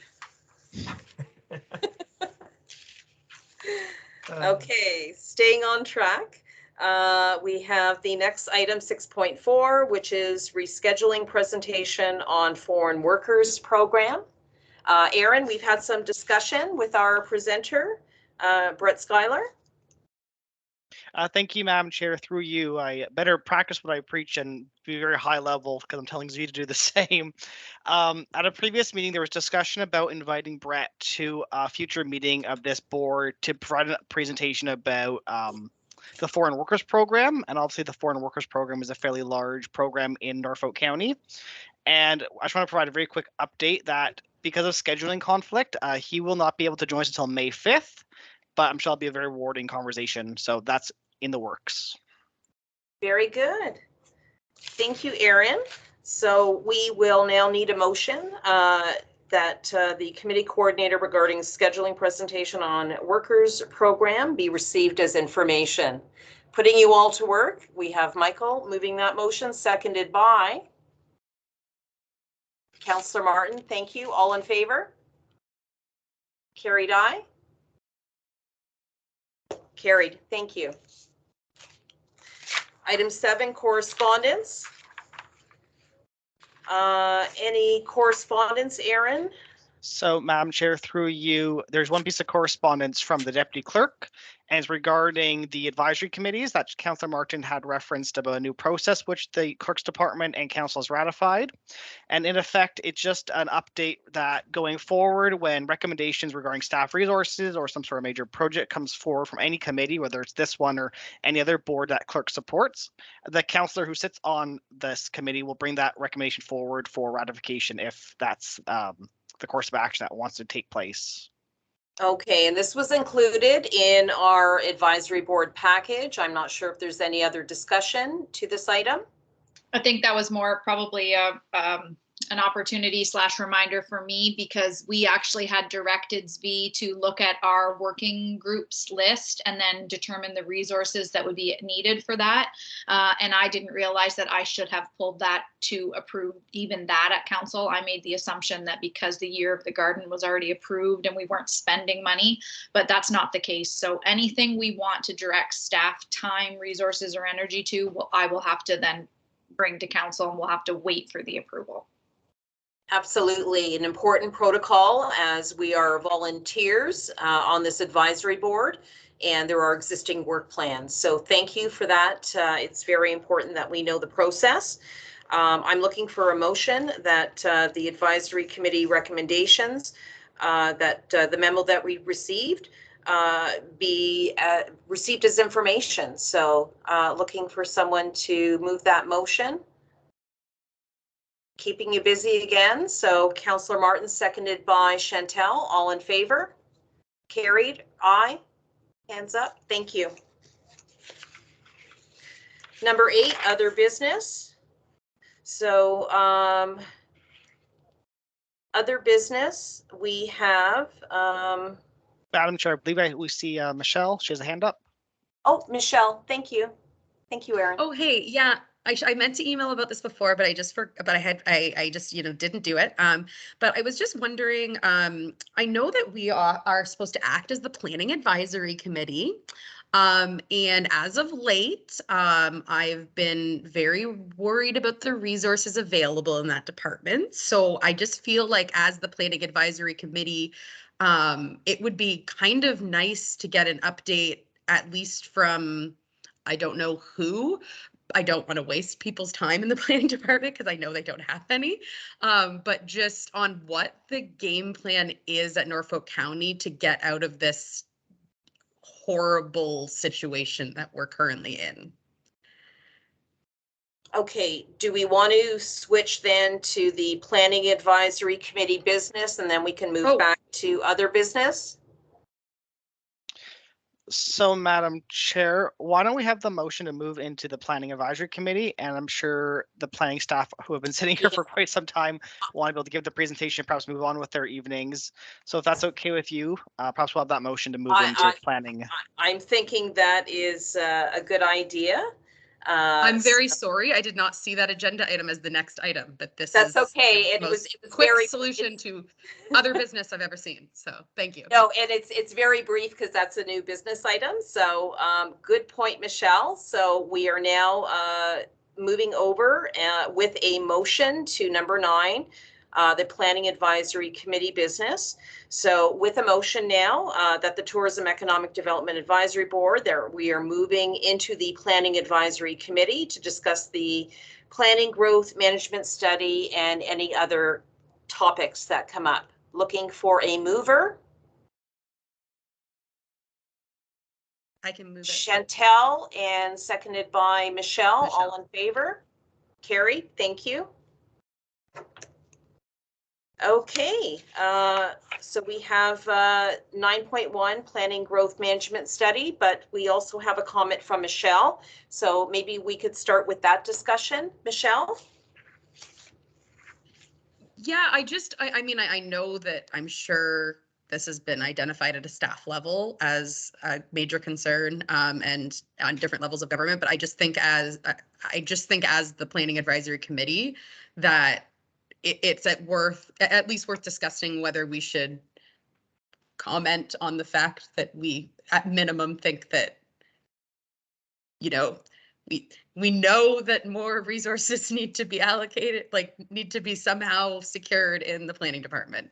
It's I don't know how much like experience any of you guys have lately with working with the backlogs and stuff like that, but I think that it's a very huge identified problem, like community facing problem, and like obviously by no fault of the planning department at all.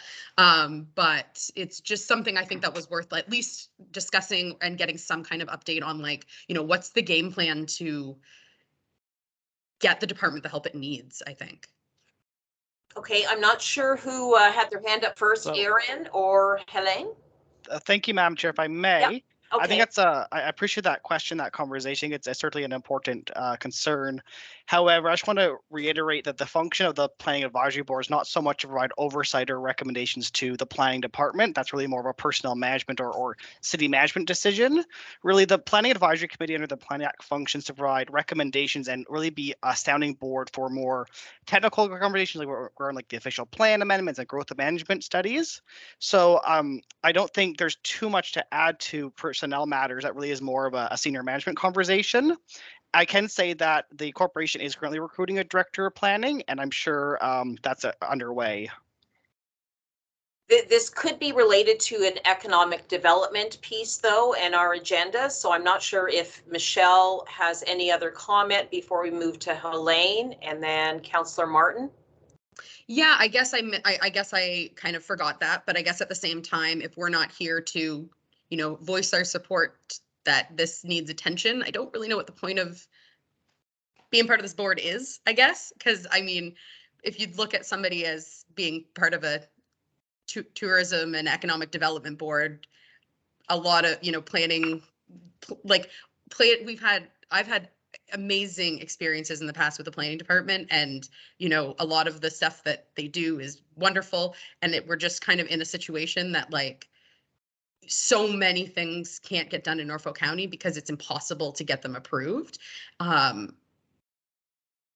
just based on what's going on. I would feel very strange as an advisory board on economic development, like at least not discussing it. I find that, like, I think that would be, I just would kind of be like, why am I even on this board if like we're not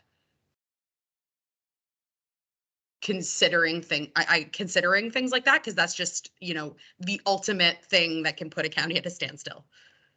Fair enough. Fair enough. Helene, you're next on deck, followed by Councillor Martin.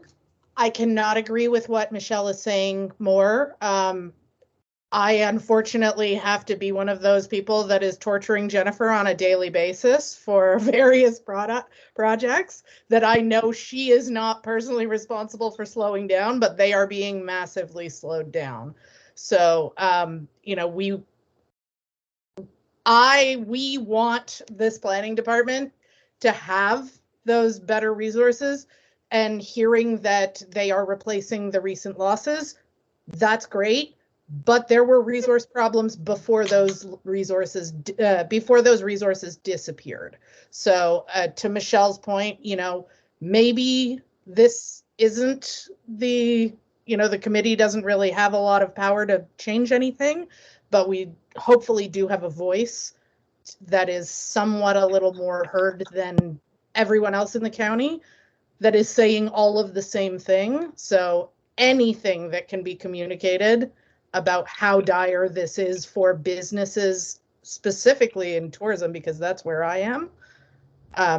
It's the planning department needs more support, and they need it now, not tomorrow. In fact, they needed it yesterday. Thank you, Helene. Councillor Martin, and then Aaron. Sorry, just got a text message. I was distracted there for a second. I think this is a great topic.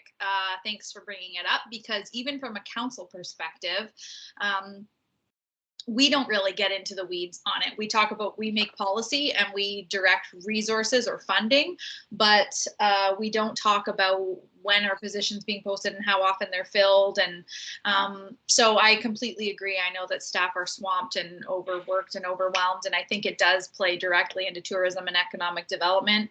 So and I agree with you too, Michelle. It feels kind of like a dereliction of your duties when you're put on a committee to have these discussions and then you just don't dig into it a bit. So my suggestion would be, I don't know what kind of info you'll get or how it'll go, but my suggestion would be that you maybe request to have Brandon and our CAO come and speak with you in the planning capacity level of the committee. They're obviously not going to be able to say, oh, we're bringing on new roles and so on, but they might be able to just share with you some of the positions we have. I know we're hiring for the director. We've got a couple summer student positions out, as well as engineering and GIS summer student roles. But I think that, you know, it begs the argument that, is that enough resources in the first place?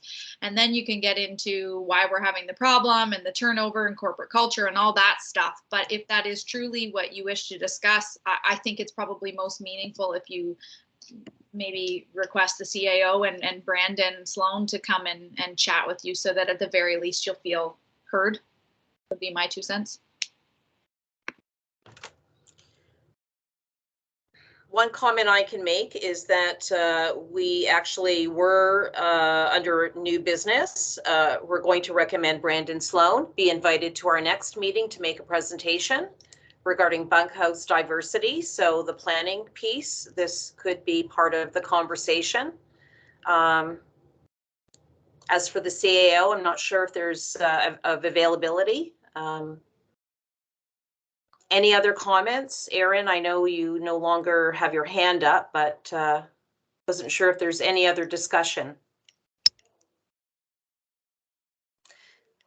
Michelle, do you think it would be a good step forward to have Brandon perhaps speak to that? I believe he is available for our next meeting, and it would be a conversation we can start. Yeah, I think that's exactly the kind of idea I was looking for. I just think that it would be, even if it's just, you know, the group in general voicing how much concern we hear in the community, and you know, like I'm not going to speak to like personal things, because that feels a bit odd, but I mean, I know that in the community and, with many people I've talked to, it's an issue. And I think that, part of our role is to be a liaison to different people in the community. And even though it might be, I guess, unsolicited because no one asked us, it would feel weird not to, be updated on things like this and know how to, respond to people when they say, my application's taking XX and it didn't before, to be able to like kind of understand what's going on and just have some information and make sure that the focus is like, it'd be great to hear from them to know, yes, we have identified this as a very clear issue. This is our plan to solve it, kind of thing. Or, we're planning out our plan to solve it, but this is what we expect. We'll move that motion forward. I see Aaron has his hand up, so he'd like to weigh in before we So, move the motion through. Chair, I think just the wording might be that the general manager of community development be invited to provide a state of the planning services update at a future TDAB meeting. Okay, Michelle, you're willing to motion that? I am absolutely willing to motion that. And Aaron, I would have to say the biggest improvement you've made since you've joined this board, is coming up with our wording for us based on our discussions. Yeah. It is amazing and we appreciate it so much. I appreciate that. That means a lot. Very good. And seconder for the motion, please. Okay, Michael, all in favor? No opposed? Motion carried. Thank you, Michelle, for bringing up that very important matter, and for Aaron for assisting us with the motion. Now we're back to our very patient planning management team. Thank you so much, Jennifer, and I believe it's Fabio. We're looking for the planning growth management study, or is it Fabian? It's Fabian, but It's Fabian. Or just I've heard it my whole life, so don't worry about it. Fabio is much better. I think you should switch it to that. Just call me evening Fabian should be Fabio. that for sure, right? I can't believe it's not butter. Right But thank you very much. We're going to try to be as brief as possible. I know Tricia and I were here in January and gave you a very brief overview of the growth management study as a whole. So I'm not going to go through slides we have about the study and what's included. I did prepare a couple slides about population projections if it's something the team or the group wanted to talk about, but if they are, I can answer questions. What I thought might be more useful before Fabian went into his detailed presentation, was kind of also giving you an update on our Engage Norfolk website. Where am I here? So we have a new engagement tool that we've kicked off in the last couple of weeks. So we've done sort of like a slow launch of the website and have been tweaking it as we've been moving along. But the growth management study is one of the first projects that we're piloting this new software with. And so the intention of staff throughout the project is to use this as our tool to get the public and stakeholders to provide us feedback throughout the project. So we have the project information on the main page, and we have like all the links to all of our virtual engagement sessions along the side, as well as all the reports that have been completed and presented to council. They're all linked here as well. And other resources are all here as well, such as the official plan, zoning bylaw, provincial policy statement, and other reports. Fabian's contact, my contact, is also on the page. We have quick polls for different topics. You can register for updates, and then we have different tabs here. So yesterday, actually, we just completed our kickoff session, and we've linked the video of that session, and we put our slide deck here, so you're welcome to look at that. The engagement sessions are listed here as well.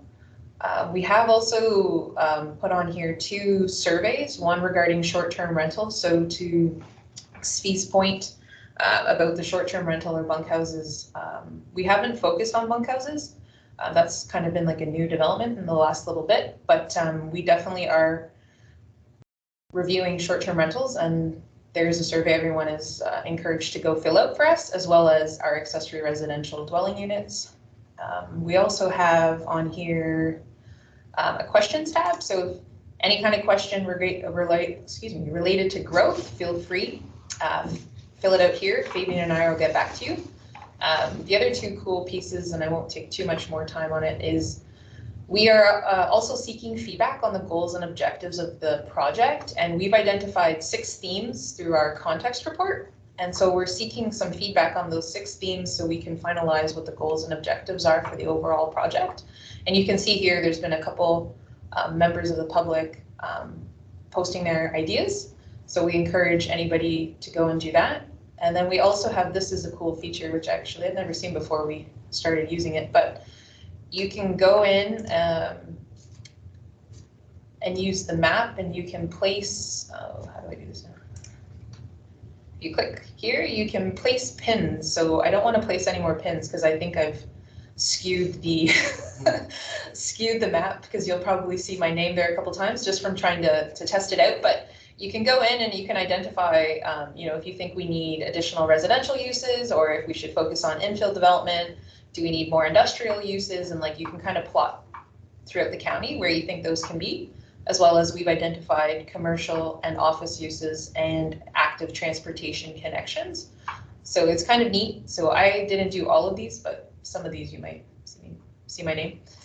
But yeah, we're encouraging everyone to kind of use this website and, you know, share all their ideas. So we just wanted to give you a very high level overview of the website, because that is sort of a new development. And aside from that, I will give it over to Fabian to give his presentation on the housing technical paper and short-term rentals.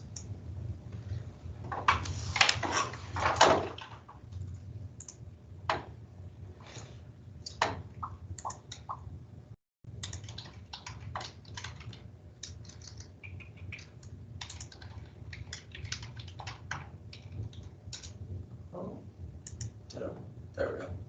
Yeah, so as part of the study, one of the components was conducting a housing technical paper, and essentially the point of this technical paper was to provide a review of housing trends that the province of Ontario is currently experiencing and how it relates to Norfolk County as a whole.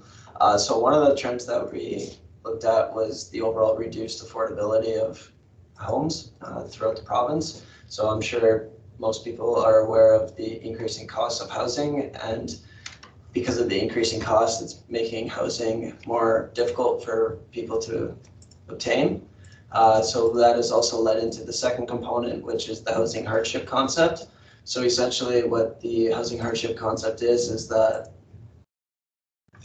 people are spending either half or most of their income covering their housing expenses and not having leftover money to essentially live and to like buy food or whatever the case is. And so that has also impacted the reduced access to home ownership, which has also led to an increase in multi-generational housing, which is where you have either multiple generations of the same families living in the same home, or you have multiple families living together in the same home.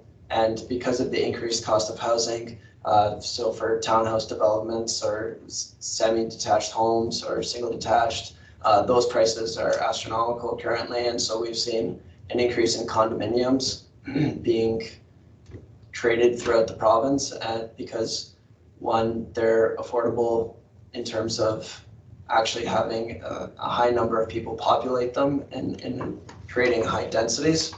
And the fifth component of short-term rentals, the issue with short-term rentals being that they're fantastic because they provide short-term accommodations, but the negative is that by providing short-term accommodations, they're removing long-term rentals away from the housing market. So the short-term rentals are impacting the overall access to home ownership, or sorry, home rentals available for longer terms. So the housing technical paper was specifically geared towards accessory dwelling units, short-term rentals, and garden suites. This was a result of the legislative changes to the Planning Act. So through Bill 108, Bill 108 basically says that now you can have a total of 3 units on one lot. So that would include the primary dwelling unit, and then you would have 2 accessory residential dwelling units on one lot. So one would be within the primary dwelling unit, and that's portrayed there in the first three little photos here of the home. And the other one where the accessory unit is within an ancillary building or a structure is portrayed in these two photos. But it does not allow to have 2 interior units or 2 exterior units. You have to have one of each. You can't have only 2 of one type. It has to be one of each, according to Bill 108. So flipping over to short-term rentals. So the City of Toronto, we used as a case study because they have done a lot of work on this, and they went to what was the OMB at the time, and they fought their case and they won at the municipal board. So the City of Toronto defines short-term rentals as all or part of a dwelling unit that's rented out for less than 28 consecutive days in exchange for payment, and this includes bed and breakfast, but excludes hotels and motels. So the licensing program in the City of Toronto is comprised of 2 components, which is licensing for short-term rental companies and licensing for short-term rental operators. There's also a third option that I'm going to be getting into. It's regarding registration. So the types of residences that can be rented for short-term rentals are single detached dwellings, apartments, condominiums if it's permitted through the condo corporation, duplexes, triplexes, fourplexes, secondary suites, or ADUs, and laneway homes can be listed for rent through short-term rentals. So for the City of Toronto defines a short-term rental company as a company that facilitates or brokerages short-term rental reservations online. So a company would essentially post properties available for rent on websites such as Airbnb and Vrbo, Airbnb being arguably the most popular one that's available to the public. So companies are required to obtain a license to operate in the City of Toronto. So they have to get the license in order to post listings on those short-term rental companies. There's a one-time fee of $5,000 and an ongoing fee of $1 for every short-term rental that's booked through the company. They're required to sign a data sharing agreement and ensures properties are listed for rent that are safe. It should be noted that these are the Airbnb regulations. We haven't been able to get in contact with Vrbo surrounding if they have any licensing options or registration options at this time, but those discussions are to be had. For short-term rental operators, the definition is people who are renting their homes or rooms on a short-term basis for a period of less than 28 consecutive days.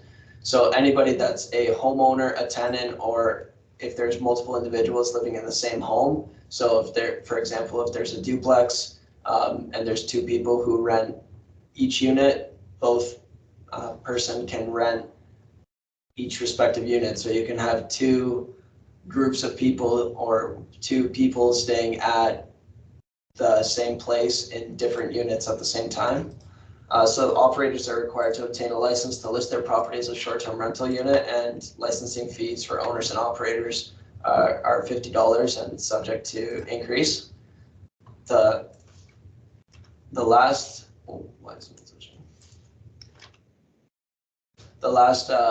one that I wanted to talk about was short-term rental operator registration. So the idea behind the registration system is that it allows, first off, it's an alternative to licensing.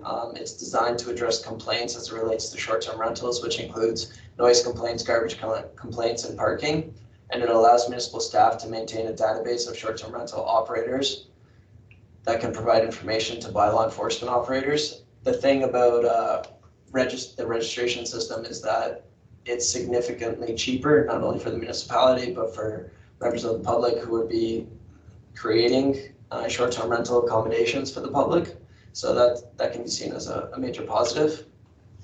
In terms of the next step of our study is to, well, I guess this one's already been done, the kickoff public engagement event. By the time that I completed the presentation, that still hadn't happened, so that's why that's still there. So to continue with the land evaluation study, LEAR, and to begin the land supply evaluation and a review of intensification opportunities. And as Jen went through at the beginning, we have our project website where we encourage everyone here to get on there and participate and tell their friends, and hopefully they get on and participate as well.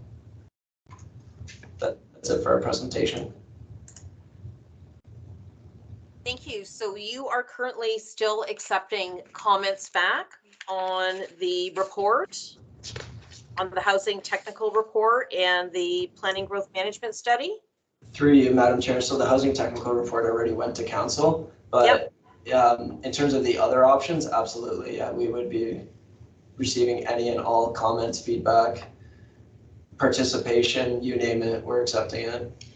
Yeah, to add to Fabian, so after the housing technical paper went to council, staff are processing 2 official plan amendments and 2 zoning amendments, one for short-term rentals and one for accessory dwelling units. So there is still time to comment on the proposed changes that staff will be recommending to council in that regard. So in terms of the engagement that's happening, it will be connected to development applications regarding the policies. Thank you. And I realize that our committee has had the chance to participate in providing comment. Are there any other comments today? Michelle? Hey, yeah, just a quick question. That was great. That's like just such a great thing to be addressing in Norfolk County. I was just wondering, one thing I just didn't see in there, and it might just be like more detailed than was in there, but are there mechanisms in place to revoke licenses for people that, like, you know, I know a lot of people's major issues with a lot of the Airbnbs, especially in Beach Town, is noise complaints. Or is it simply more, you know, you have your license, it can't get revoked, and it's more to identify who is a short-term rental and who isn't? So through you, Madam Chair, at this time, we're pretty early in those discussions yet. We don't necessarily have a licensing system in the first place, so we're not necessarily thinking about revoking licenses at this time. But obviously, that's a good question. That's a fair question, and that's, you know, if we do implement a licensing system, that is obviously something that might come up. But at this time, we haven't necessarily considered the revoking of licenses, to be honest. Yeah, sorry, I think I might have just thought you guys, I might be ahead of myself thinking that was kind of proposed, like kind of what was just presented was kind of proposed of, you know, similar to what would be in place. It was more just like, this is what they do there. This is just kind of some information, I guess. That's right. So through you, Madam Chair, the idea is that, yeah, we were essentially presenting this information to the boards and the public, and by going through the process, we would essentially be determining which avenue we should be taking. Awesome. Well, it's a worthwhile endeavor. This is great. Thanks. And seeing that there is no licensing process in place for short-term rental, this is a key opportunity for this committee to continue to provide comments. If there are no other comments now, Jennifer and Fab, I believe you had mentioned through the website, there is still an opportunity to provide comments.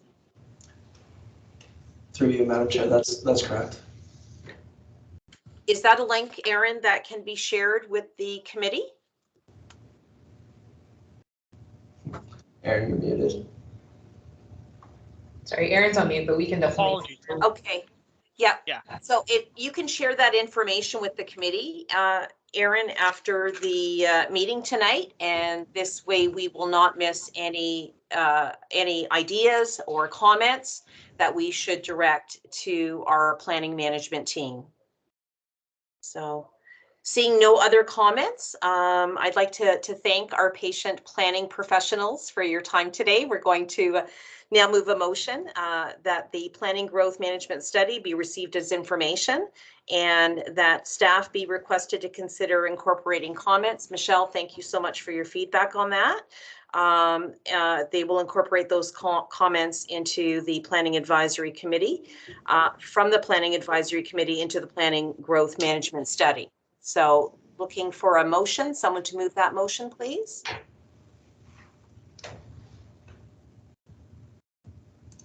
Thank you, Chantel, seconded by? Anyone with no screen on? Councillor Martin, thank you. Seconded, all in favor? Aye or carried? Very good.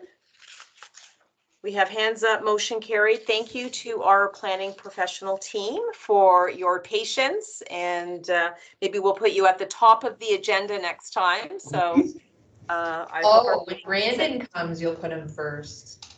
Oh. Well, we know we'll have you back soon. I'm just kidding. I was just kidding. That was a joke. I'm kidding. So we only have a couple more motions left. This has been a long meeting, but very engaging. So the next motion is that the Planning Advisory Committee move into the Tourism Economic Development Advisory Board. Then again, looking for a motion.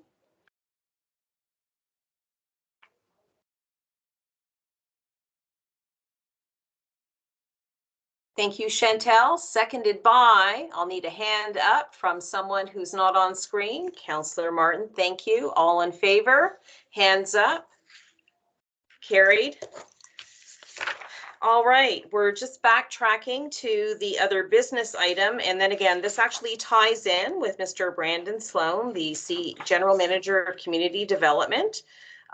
This was the discussion of bunkhouse diversification that the Ag Advisory Board is having, and looking at seasonal accommodation or short-term accommodation. I wanted to bring this forward as a new business item and ask the committee if they have interest to inviting Mr. Sloan to our next meeting to discuss that. And it appears that we've already approved that we'd like for him to discuss the planning department structure and to address some of the resource shortages in that. So I would be looking for a motion to support that request to invite Mr. Sloan to also join us to speak regarding bunkhouse diversification, if you feel that matter has any relevance to our economic development and tourism portfolio. Any discussion? Is anyone familiar with the conversations taking place at council or in the community?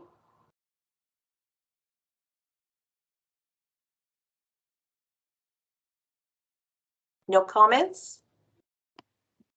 So I know that the Ag Advisory Board had originally invited Mr. Sloan to talk about it, and he did. And the direction that he had provided was that this growth plan is happening, and the commentary is best directed towards the growth plan and the consultations that are happening through Fabian. Fabian is focused on short-term rentals. That's his thing that he's working on right now. So Brandon can certainly provide an update, but he's not going to be able to provide policy direction until it goes through the growth plan. We can collect comments from the community, and ultimately that will result in policy. But we don't have, it's not possible to say at this point yes or no to those until that growth plan works its way through. Absolutely. And if we have extended an invitation to Mr. Sloan, knowing that there is a shortage of accommodation, this conversation is taking place. It might not be a bad thing for us to invite him and have a conversation about that. So wonderful. I'll just ask folks to give that some thought regarding any comments you might have for Mr. Sloan. And Aaron, so that will conclude the other business. Excellent. And now we are moving to closed session, item number 10. No items for closed session. So we will be moving to next meeting, which I understand is scheduled for April the 20th at 5 p.m. Now, I understand that could be an in-person meeting, or there could be a change of date on that, Aaron, based on your availability. Through you, Madam Chair, I can confirm later, but the county is currently moving in towards a more in-person direction as the pandemic hopefully is waning. So it is our hope and is my intention to perhaps have an in-person meeting at the end of April. I'm just cognizant that I am away for some of April for some personal reasons. So I might recommend that we move this meeting to early May, but I think this leadership team can discuss that in our agenda review and survey the board after the fact, depending on what staff availability looks like. Perfect. So it'll be nice to meet so many of you for the first time ever, being that we've been working together virtually for the past year. And finally, to conclude our meeting tonight, item number 12, adjournment. Looking for someone to support the motion that we are adjourning the meeting at 7:18 p.m. Can I have someone to move that motion, please? Although I know Chantel wants to, she's been very supportive. Thank you, Chantel. Is there anyone who doesn't have their camera on that would like to show a hand icon and participate? Oh, we have, is that Stephen? Oh, thank you, Michelle, Halade, Michael. Take your pick. Thank you very much. I appreciate everyone's time. Very good discussions, and keep well. Have a great night. Signing off. Oh, there. Thanks, Michelle. Woo. Keep well. See you Thanks, next time. everyone. Good night. Night, Good everyone. night. Bye, everybody. Have a nice night.